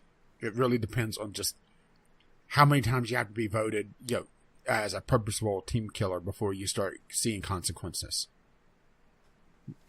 Yeah, I think 1 is not enough. 3 maybe? You can kill somebody by accident 1 or even 2 times in a match if it's real tight or, you make a mistake or whatever. But I feel like if you do it 3 or more times, you're either just genuinely doing it on purpose or you're very bad and careless at the game and you're more of a detriment to your team than a help. I'm helping. I'm helping. But yeah, it's just that's the only thing that has me kind of take pause with this system is that default to yes. But it also, like I said, it depends on just how overall the entire system works beyond the reflective damage. Yeah. When does it? Let's see. It goes live. Has it been? Does it say anything about being up in beta or something? Or is tomorrow the first day it's tested? I think tomorrow is the first day period. it's tested at all because I didn't see anything about a beta. Okay. Well, I can't wait to see the inevitable YouTube video or article posted to Reddit that's this thing ruins the game that I love so much. Just ruins everything about it. Yeah, I'm just trying. Yeah, explosives will still deal damage to teammates even under reflective friendly fire. This is not intended and will be fixed in Season 2. Let's see. You can still cause damage, but... oh, wait, that's on the explosives. Okay, the effect of reverse friendly fire. So, on thrown objects, primary and secondary weapons, direct hits from thrown unique gadgets. The Maverick's torch, so... after it, the teammates will not receive damage whatsoever, and will reverse damage on dealt. So it would they're basically just shrugging it off and say, "I'm rubber, you're glue." Right. Thinking of Taylor Swift "Shake It Off" in my head right now. Well, we did invoke the name of Biff, so we did do that. We have to scare him away with an appearance from Taylor Swift. It looks like the exception is claymores, but that's. These explosives do not trigger reverse friendly fire. Under reverse friendly fire, these also do not deal reverse damage, and you can't continue to damage teammates. So it looks like it's more the triggered or area of effect or area triggered explosives, and that's not going to be a reverted change from what I could tell. That makes sense, though. You drop a claymore, you run off and leave it. This can change in the future with feedback and further game design considerations. So it's possible to change it later on, but that would be like reverse griefing. Somebody gets tagged with it, and then people purposely trigger a claymore. Yeah, so what they're doing with that makes sense. Let's see. Further changes for reverse friendly fire will continue during Year 4, Season 2. We will introduce situations where the system can activate for the whole squad. How gadgets will react and behave under reverse friendly fire will also be fine-tuned based on data and feedback. We look forward to sharing future developments with you. So it looks like, this is the first time they're testing this. Good luck, right? Yeah. I guess they don't have beta servers? Do you not have beta? Maybe they just don't give a shit. Well, this is Ubisoft, so... I mean, they are socially conscious at times, but other times they're just, a little bit unaware. Yeah. Lots of times. So, it'll be interesting to see just how, this breaks the game. And this kills the game for everyone, right? Yeah. I look forward to following on Steam charts. Oh wait, I think it's good overall. I think it's a positive change overall. I think it's a good idea. It's just going to be, the fine tuning of it, and if it scares off people, because I think that's the other thing is that it has the potential to scare off people for that may accidentally do it every so often, just because how it pretty much seems like it'll default to the reverse friendly fire no matter what. Well, I should say it will default unless specifically told not to. But yeah, I think I wish that the neutral option didn't actually do anything, sort of ignoring it. That's my big takeaway from it. Especially, I imagine that, tense situation, somebody gets killed by friendly fire, they get frustrated, stand up, step away for a moment, and they miss the vote. I could easily see that happen. So our final topic of the night, it's a sort of a general topic that's a combination of a few recent news topics and some ongoing discussions about the game industry itself. Are AAA game studios scaring off new talent from entering the industry?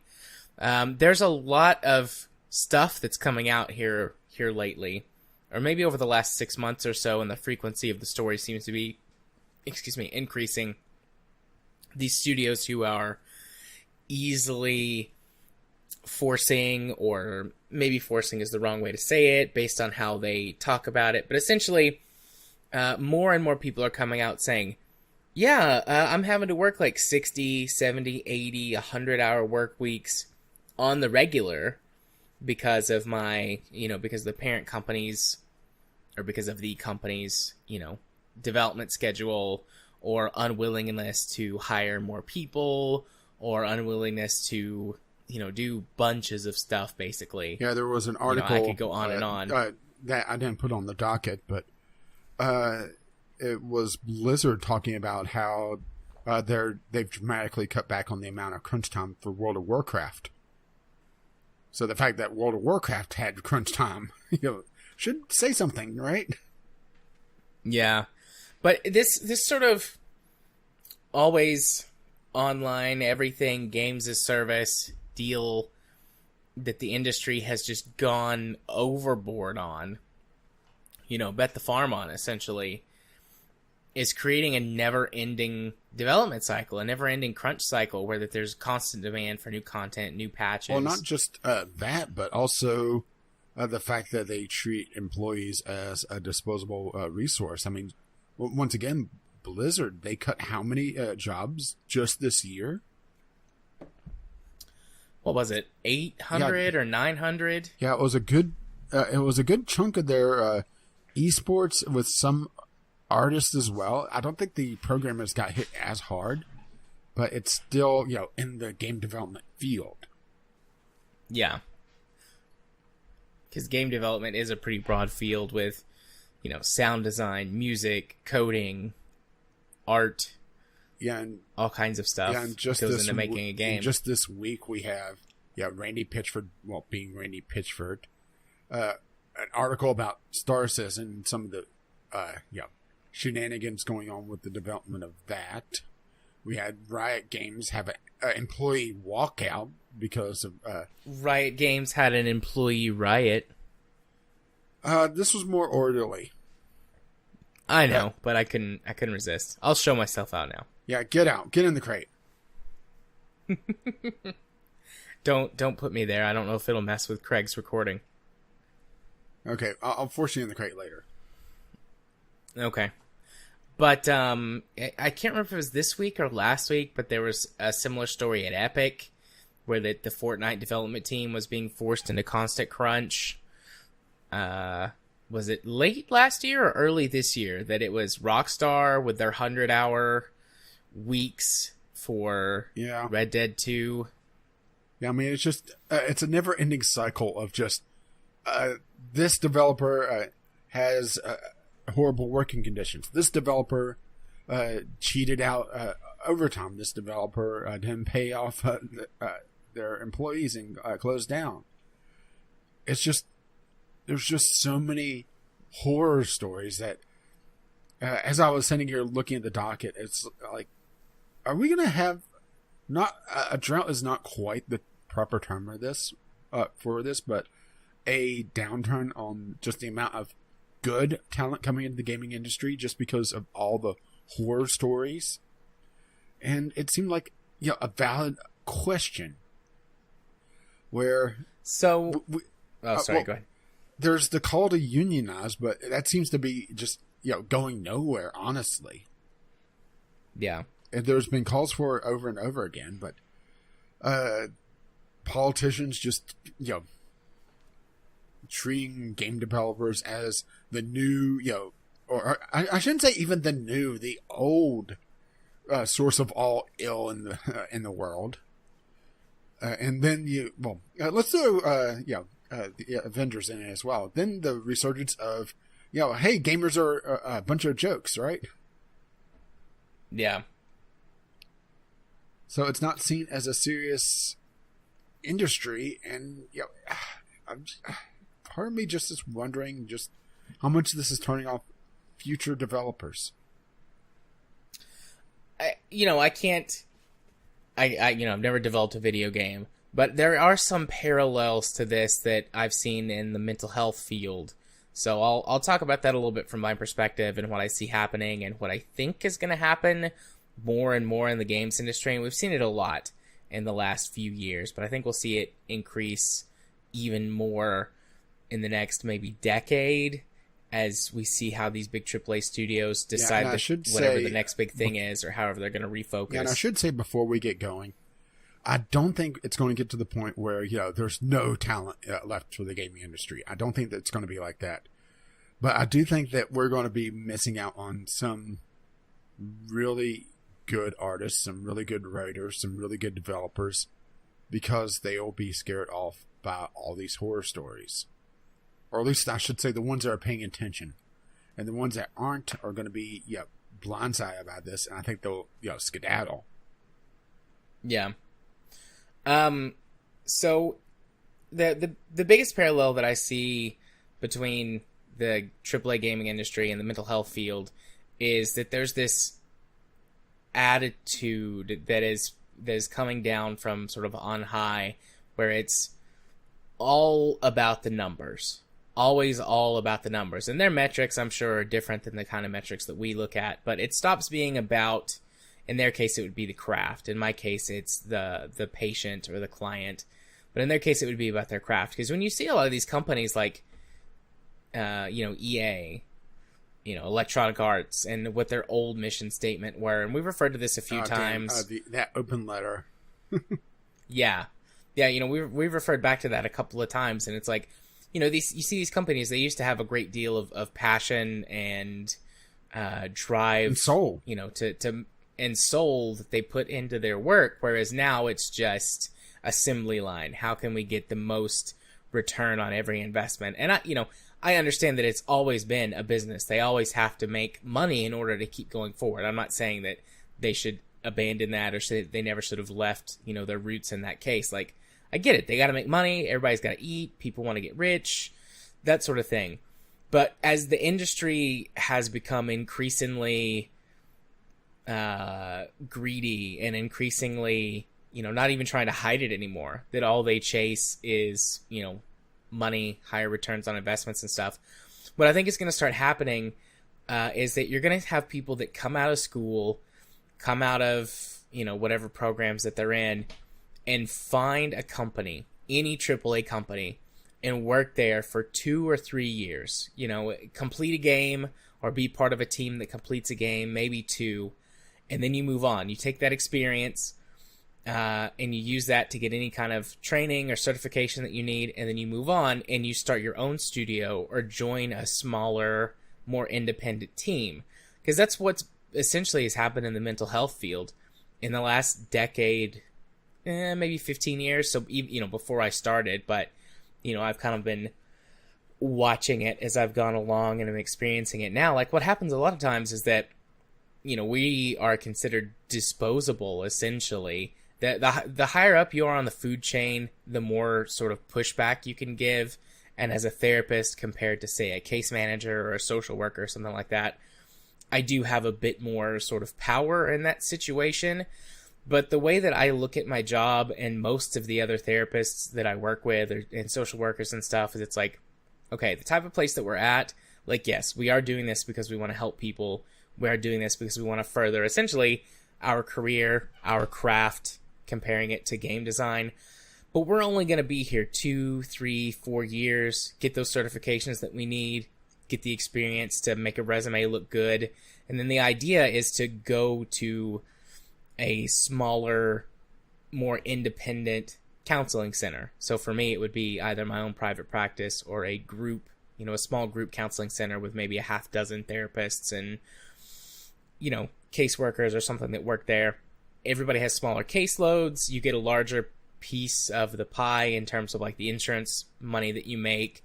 And you don't, find yourself buried in paperwork every day. And I just see that as a pretty strong parallel. Essentially, you use the big, massive companies as a way to get that experience. And instead of trying to move up within where you're at, instead of trying to establish a higher, better position there, once you've gotten what you need to further your own career goals, you move on. And I think that that's going to happen to a much higher extent. Things like that, I think, always happen in every industry and every company.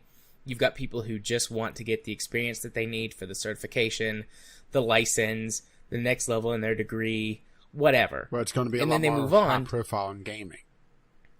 Right, but I think that you're going to start seeing that become the norm instead of people trying to stay on with a studio to try and get maybe a higher position or a position with higher responsibilities or something like that. You're going to see a lot more middle managers and shit like that within the gaming industry as more and more people sort of start to come and go, just getting something on their resume, getting that experience, those certifications, and then moving on to a studio that better fits their needs, something within the AA or the indie sector, or maybe even starting more, single or small team development indie studios of their own. I think that's going to become much, much, the norm, a much higher rate of that than exists now, or that has existed in the past, maybe the last 5-10 years. Yeah, I think where it's going to be a bit different in gaming is, at least for now, where certain creators are given more of a spotlight. As this shift happens, I think we're going to see more and more of a corporate focus for bigger games, where it's not going to be, it's not going to be the Chris Roberts of today, It's going to be, the corporate mascot, the corporate figurehead from this studio that is their mouthpiece. Almost like how it is in politics, how you have the press agent. Yeah. I think you get that to some extent from some of these companies, like Phil Spencer for Microsoft. It's more controlled. Yeah. Where it's not going to be talking about, the team. It's going to be a lot more detached as well, which I think is going to make the game seem a lot more disingenuous, or I should say talking about it, because they won't have the interior knowledge. So, E3 is going to be interesting in a few years, I should say. Assuming there even is an E3, because, this year it's starting to look a little shaky, isn't it? Yeah. Only a handful of the big companies are left to do presentations. Well, at least I won't feel like killing myself this year. Most likely. I am a therapist, right? We can talk about these feelings that you have, develop a safety plan, that sort of thing. Well, I don't need one now. EA's not presenting a show. Very true. Very true. You've gotten out of that bad relationship. I just had a thought. Do you think Devolver Digital is going to be like the last of E3, and they're just going to go insane? Oh, it's Devolver Digital, and the E's will be 3s. I mean, Devolver has this whole Robocop thing going on now. That was, I think, pretty much my whole point of what I had to say. That you think it's just going to be people using the AAA industry as kind of like a leg up to get the money ahead? Yeah. But the problem with that is... if this happens too much, I think we're going to see the AAA gaming industry start forcing people into non-compete contracts. Yeah, but there are plenty of game companies that do that already. Yeah, true. Make employees sound non-competes to not go work for, design studios that do similar games. Well, I think whatever. they would bribe. I remember from. Yeah. But I mean, those non-competes would all have, a statute of limitations on them for how long they would last and certain stipulations. Like, I don't know. I don't think a non-compete clause. Hell, I'm just talking out of my ass. I don't know. Never mind. I'm just gonna shut up. I don't know how that works legally. That's why I kind of threw it out there. I wasn't sure, but I'm trying to think of if this becomes a trend. I think that the suits will try to stamp down on it. That's just my opinion on it, though. Doing a quick Google search on non-compete clauses or non-compete contracts. So, typically non-compete clauses are used to protect intellectual property and trade secrets. Non-compete clauses can become unenforceable if they try to be too strict. And then it gives some examples. And one of those examples is controlling future employers or potential entrepreneurial expeditions for the person that's signing on. So I guess it's maybe a legal gray area. They might be able to say, you can't go work for our direct competitor for a while without, some penalty, but they couldn't stop someone from joining their own or from creating their own business. Seems like that, according to the language on this thing, is unenforceable. Granted, I'm just on rocketlawyer.com reading up on how non-compete clauses work. I'm sure the actual law is a lot more nuanced than that. Well, maybe it is rocket science. Maybe it is. It's just I'm trying to think of how they would try to stem that, because that's one thing I've learned about the gaming industry after paying it closer attention to it in the news the last several years, especially during the podcast, is that if given the opportunity, the big studios, 9 times out of 10, will be major dicks. Yeah. And I know it sounds like I absolutely hate video games when I say something like that, but it's more that I like video games and I'm able to say that. Because it's one of those things that you start noticing the pattern after you pay attention for a while. That, the gaming industry does not view their consumers all that well. I mean, hell, just look at some of the big names, some of their Twitter feeds. It gets rather toxic. And I'm not even going to throw out a name. I mean, most of them, you can find something. It's just some is more than others. And I realize that everybody has a bad day. Everybody gets angry at over a potential catastrophe going on, or a potential backlash, or a review bomb or something. But there are certain individuals in the gaming industry that tends to it pops up a lot more often, and those tend to be the ones that are in more power. I think that's fair to say, right? Yeah, I think so. So I'm viewing this as, if it goes the way you think it will, I think that they'll try to control their employees a lot more. I mean, the forced arbitration in Riot, where, if I recall correctly, that makes it so they're unable to sue based on discrimination. That seems wrong somehow, right? Yeah, it does. Where's their studio located? Like the actual physical location? They are in Texas. Huh. Okay.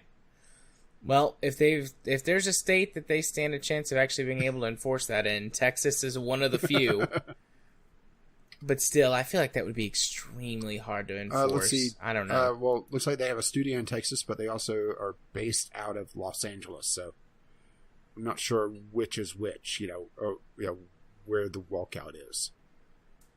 Well, if they're in California, I bet you that won't hold up in a court of law. Their whole inability to sue, to have lawsuits or whatever. Yeah, which I know. My brain just suddenly I know it's a lot me. more nuanced than just inability to sue, but getting into the definition of forced arbitration, there's it's a rather wordy article on Wikipedia. Well, forced arbitration, at least in the United States, typically rules in favor of the company instead of the individual. Yeah, because of course corporations are the more important thing, right? Oh yeah, absolutely. And in the United States, corporations are people too, right? Well, unless they do something bad, then they are no longer people and they cannot be punished for it, like a person would. Right. So they get all the benefits and none of the downsides. I want to be a corporation. Can I be that instead of a human person? I want benefits with no downsides. I would settle for you having a decent internet connection. Because you dropped out again there. But I think I understood what you said, so let's go with that. Gotcha. Alrighty. I think we'll move it right along then, if you have nothing else to add, because I don't think I do. No, I think you added plenty to that. It's just, I think... I still think we're going to be missing out on some potential real masterpieces of video games. Or maybe the indie scene will become a lot more important, because that's also the other possibility that we didn't really highlight. That, there's going to be, not an entry point in the AAA industry, but more people, doing the early days of Apple, and just building things on their own in their garage. Yeah. I mean, I think the answer to that question is yes. Yes, and we will see both of those things happen. But that was mostly just to avoid us talking about Randy Pitchford. Let's be honest. Indeed. Because the guy's a little bit of a douche. And by a little bit, I mean a lot. Yep. Okie dokie. So, Community Corner. We did receive a video from Jim. Thing from Jim. But we want to... It was extremely long. Sorry. When I said, and we want to take a lot more time to study it, more to watch some of the responses to it, because we both watched it, and I think we both agreed that it was very wordy. Yeah, I want to watch it again, because I had to watch it in sort of split chunks. I want to sit down and go through the whole thing at once, and then listen or watch some of the responses to the video. I watched it pretty much straight through, outside of asking if you wanted to talk about it this week. But I was less than enthused by it, mostly just because of how much they felt like they had padding on it, or that it felt like it could have used a little bit more editing.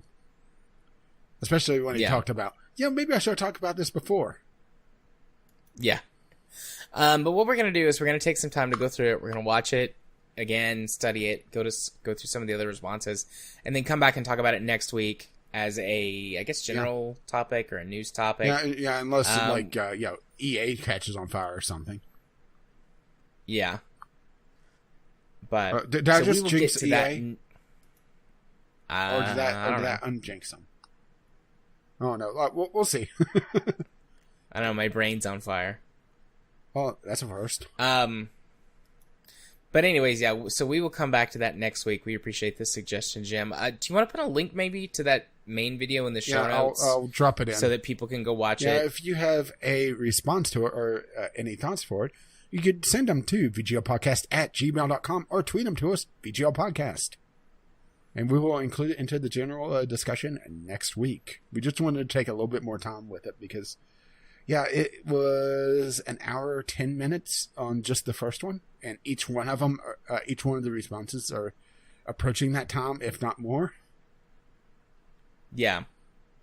There's a couple of shorter ones, but most of them are very long. Yeah, so. I think the first one I'm going to watch is Learn French, though, because the video spent about half the time going over the legal definition of fraud.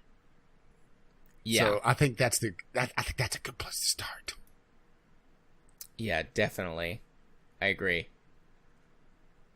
And I'm sure there's something else that you could agree with, is some music. Yeah. Go for the theme song. And once again, yeah, my first game is...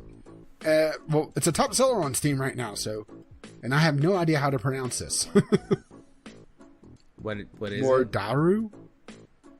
Mordaru. It is a multiplayer medieval slasher, so essentially a new version of, and now I'm blanking on the name of it, Chivalry. It is a top seller on Steam right now, so there you go, right? Yeah. I mean, it looks interesting. There's a few people talking about in the reviews that it doesn't have a colorblind option, and because it's red versus blue and everybody bleeds like they're in anime and gets covered in blood, everybody turns red after a while. So that's definitely a problem that they have to deal with pretty soon. But overall, depending on how the game runs, because Chivalry had some real performance issues at times, it could be an interesting one to check out. Especially if you like first-person slashers. So, you got anything going? Yeah, I'm going to copy the link over right now. Trying to, anyways. Come on. Pandemic Express Zombie Escape, which is not the best name, but this sounds like an interesting game. It's got kind of a Left 4 Dead vibe, but it's a team of human players have to escape from zombies, which are controlled by another human player. And there's a train. You have to escape on the train. And it just looks like a neat take, or a neat reimagining of Left 4 Dead. And, since Valve doesn't know how to count to 3, if this is pretty good, I could get behind it. Yeah, so I got another one immediately, and this was before my queue recycled. This was the first game that I was really excited to talk about, because it looks really interesting. U-Boat. This is essentially a sandbox survival meets This War of Mine. You are in control of a German U-boat in World War II, and you have to manage your crew and keep them sane while carrying out missions. And it looks really interesting. We had something similar to this a few weeks ago in the Discovery queue. It was a multiplayer-focused game, first person, a U-boat simulator, if I recall. And that's why I thought this was popped up before, but no, this has a real, almost FTL-like appearance about it, because it's controlling individuals in a crew instead, in sort of a strategy game meets sim. It looks interesting, and it is an early access. It's an expensive one, but we've already had his cubeness pick it up, so I look forward to hearing what he says about it. Sounds interesting. It sounds like it'd be up my alley. I'm a little concerned about the price tag, because it's a $30 early access game. That's a little bit on the expensive side, in my opinion. But that's getting up into the AA range. Yeah. But they're talking about a full story campaign coming in throughout the entire period of World War II. New types of ships and aircraft, botting support, adding polish. So yeah, you can see why I was interested in talking about it. Yeah.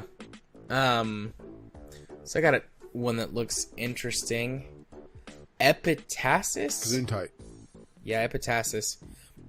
Looks like an open world, or not open world, but a exploration sort of puzzle type game. It doesn't say anything about combat, but it looks like you get teleported to an alien world, and technological relics, sprawling ruins, and cryptic puzzles are all that remain. If you learn their secrets, if you are to learn their secrets, you must unearth the fate of the race that has called this world their home. It's just got a really nice art style. It feels like I see some stuff in there that makes me feel like Portal, boxes and force fields and things. Is there any giant buttons? Yes. I like this. Although I don't see like a portal gun or anything like that, but some of the looks like puzzle elements are portal-esque. But anyways, it just looks neat. I like the art style. It feels very No Man's Sky art inspired.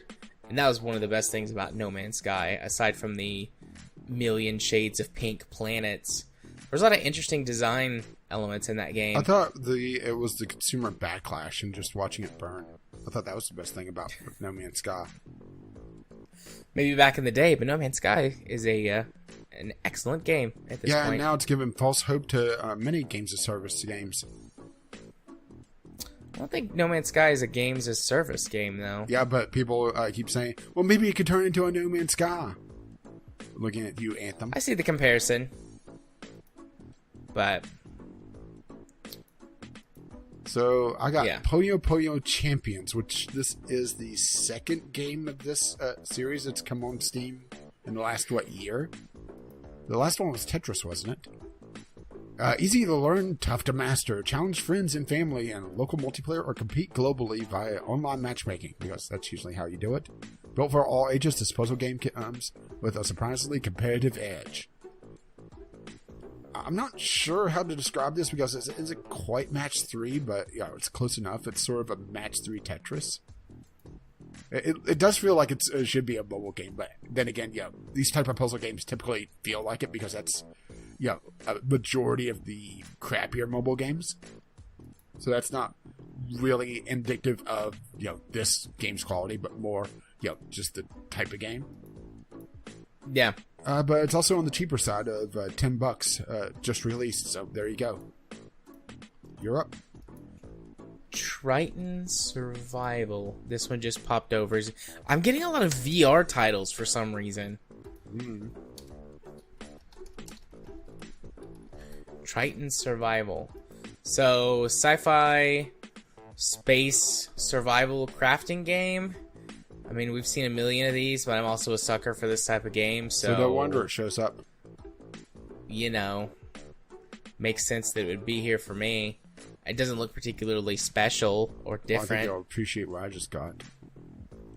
But I like it. And okay, what'd you get? Star Wars Battlefront Classic 2004 edition. So the original Star Wars Battlefront, which...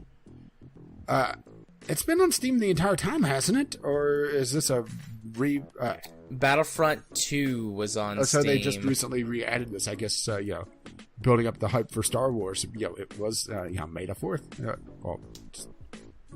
4 days ago? Because we are after They may midnight. have done not necessarily a remaster, but a big update, because they did that with Battlefront 2. I'm not sure if they changed where they added, anything. They added first-person mode, I think. I think I read somewhere that they put the first-person mode in the first one, which originally, the original Battlefront 1 and 2 only had third-person mode, but Battlefront 2 added a first-person mode after the 2015 Battlefront released. So you can play a good Battlefront in first-person? Yes, exactly. It plays pretty well in first person. This Battlefront 2 does. I mean, it is a 2004 game, so it's not going to be cutting edge graphics, but it doesn't look terrible either.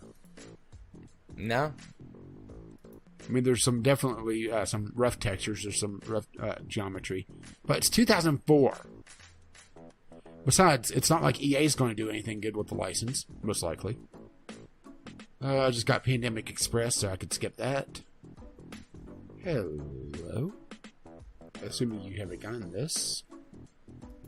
I think this would be one you'd skip anyway. You got anything? No, I just finished my queue. I had like 7 or 8 VR titles. I still have like everything. I still have 5 remaining after this. This is an early access title that. Ooh, that is quite the price on it. The Last Epoch.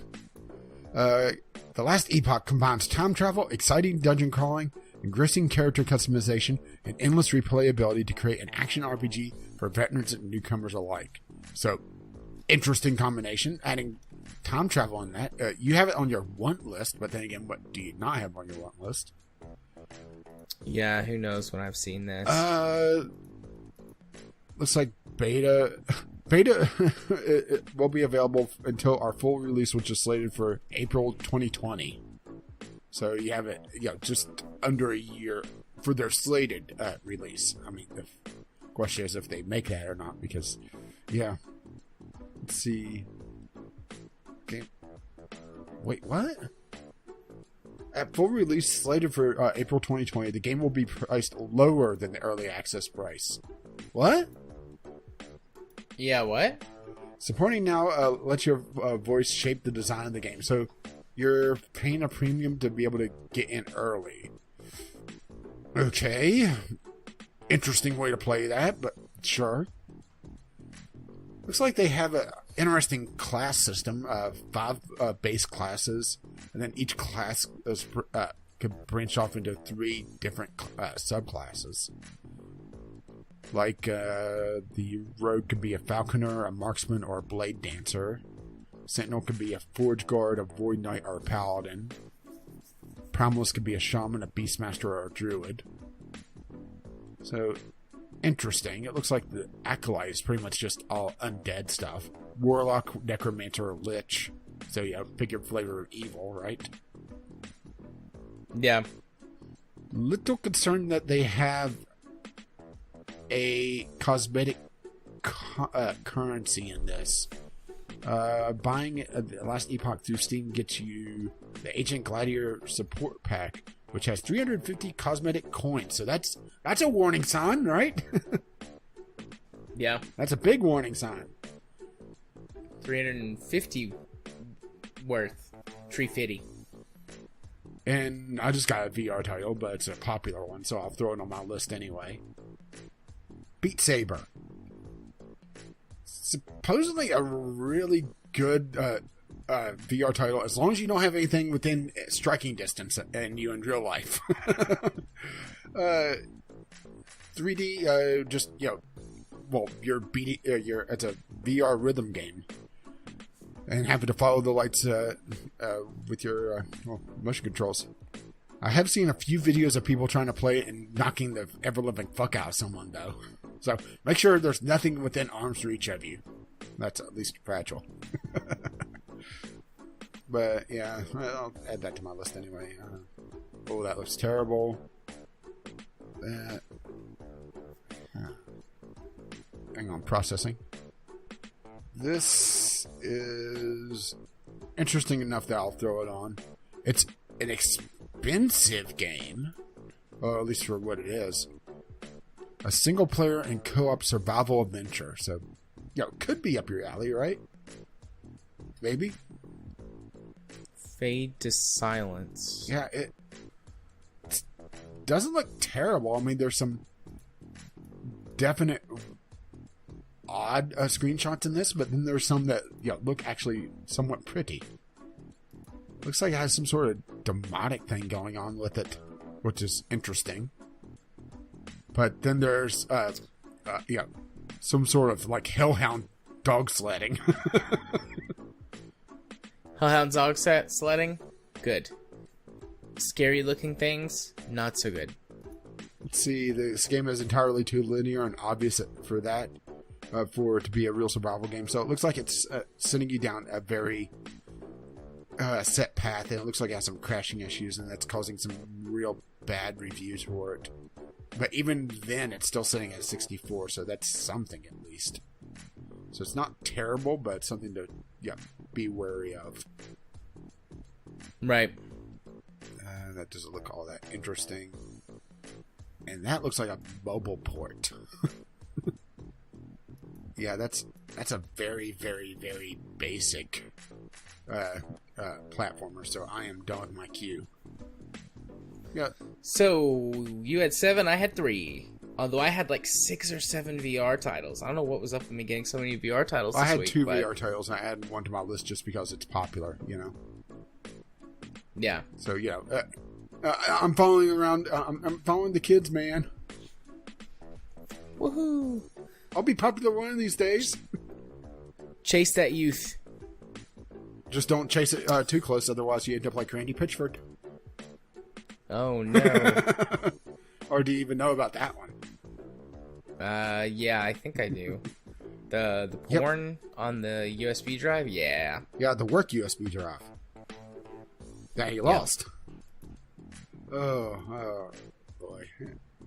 Yeah, I feel bad for buying the Borderlands games. What can I say? Fair. Well, something else I could say is the socials, right? Indeed. Hit him with them socials, Rage. Well, I've been Caffeine Rage. You can find me over on YouTube with Gaming with Caffeine Rage. You can find me on Twitter, Gaming with CR, and maybe someday you'll find me over on Twitch again because, yeah, I've been putting it off, firing it up again because it's a bit of an investment, and I still have YouTube to get going again. So that's been my big focus.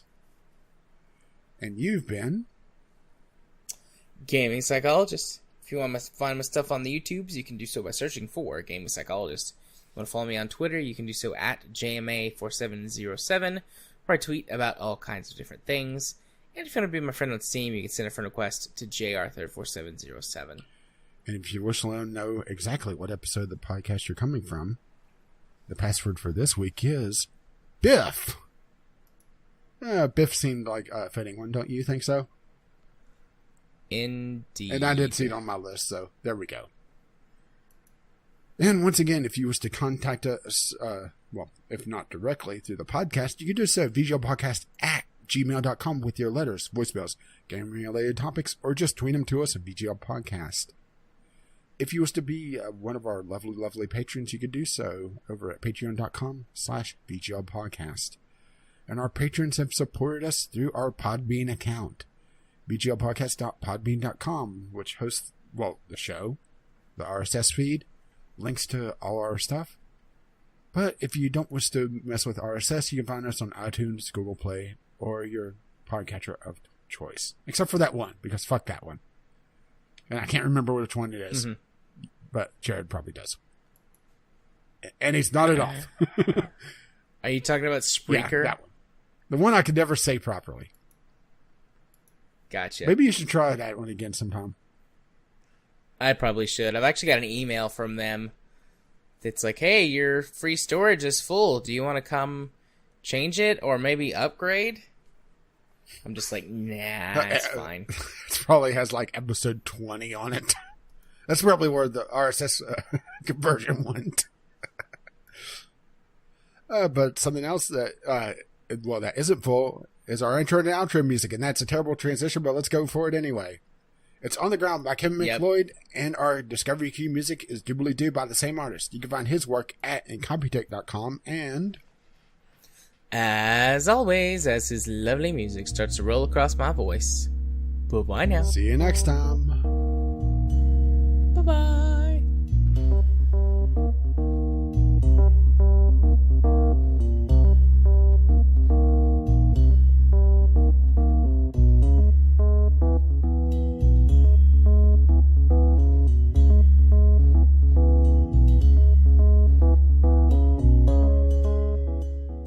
Oh, you saying that reminds me of something. So, I don't know if this will be Frankie content or stick in the regular show, but one of Katie's friends, like, they're trying to, like, get us to be friends, like, so her friend's husband and me, and so we're all in this group chat, and we've started talking, like, a little bit, and he brings up, like, a couple of video games that he plays, and asking me what kind of games that I play, and then all of a sudden he's like, hell yeah, you should try Scum. Scum's really cool. I like that a lot. And I was like, Scum, is that the Devolver Digital Battle Royale game? He's like, yeah, I love Battle Royale games. That and Fortnite and PUBG. And I just posted in the chat, I was like, I'm not sure that we're going to get along all that well. But, you know, it's interesting, like, he doesn't fit sort of the, you know, the air quotes demographic for those types of games. I don't think he's in their target audience. He's in his like mid 40s. But I don't know. I suppose anybody could like Battle Royale. Mm-hmm. It just seems to be that younger kids like them more than older adults. But, yeah. What do I know? I guess it also depends on just how much of a fan of, I guess, thrillers you would be because of how the tension builds up. Yeah. Don't know about that. Have to ask him about that stuff next time we chat. Whenever you ask him, so do you play any real games? He asked me what kind of games that I play, and I was like, oh, stuff that's a lot slower paced, that doesn't really have an ending. I was like Factorio, Space Engineers, Kerbal Space Program, EVE Online. And he was like, oh, you're one of those people. And I didn't respond in the chat from it. I just kind of shook my head like, yeah, I'm one of those people. Yeah, and fuck you. Get off my space lawn. Well, if you want, I could leave them fake battle royale game. If you want, I could leave them in the bottom of the mines in Stardew Valley. Nice. I'm like 10 levels away from it now. Fancy. Yeah, still playing it. Me too, although not as much. My kid wanted to play Lego Marvel Superheroes instead of I'm also Stardew Valley. I'm making my farm look a lot more pretty, so I'll show you next time I take a screenshot of it. I'm still in the winter, though, so I'm putting down walkways so I have a clear path through my farm now. Gotcha. But yeah,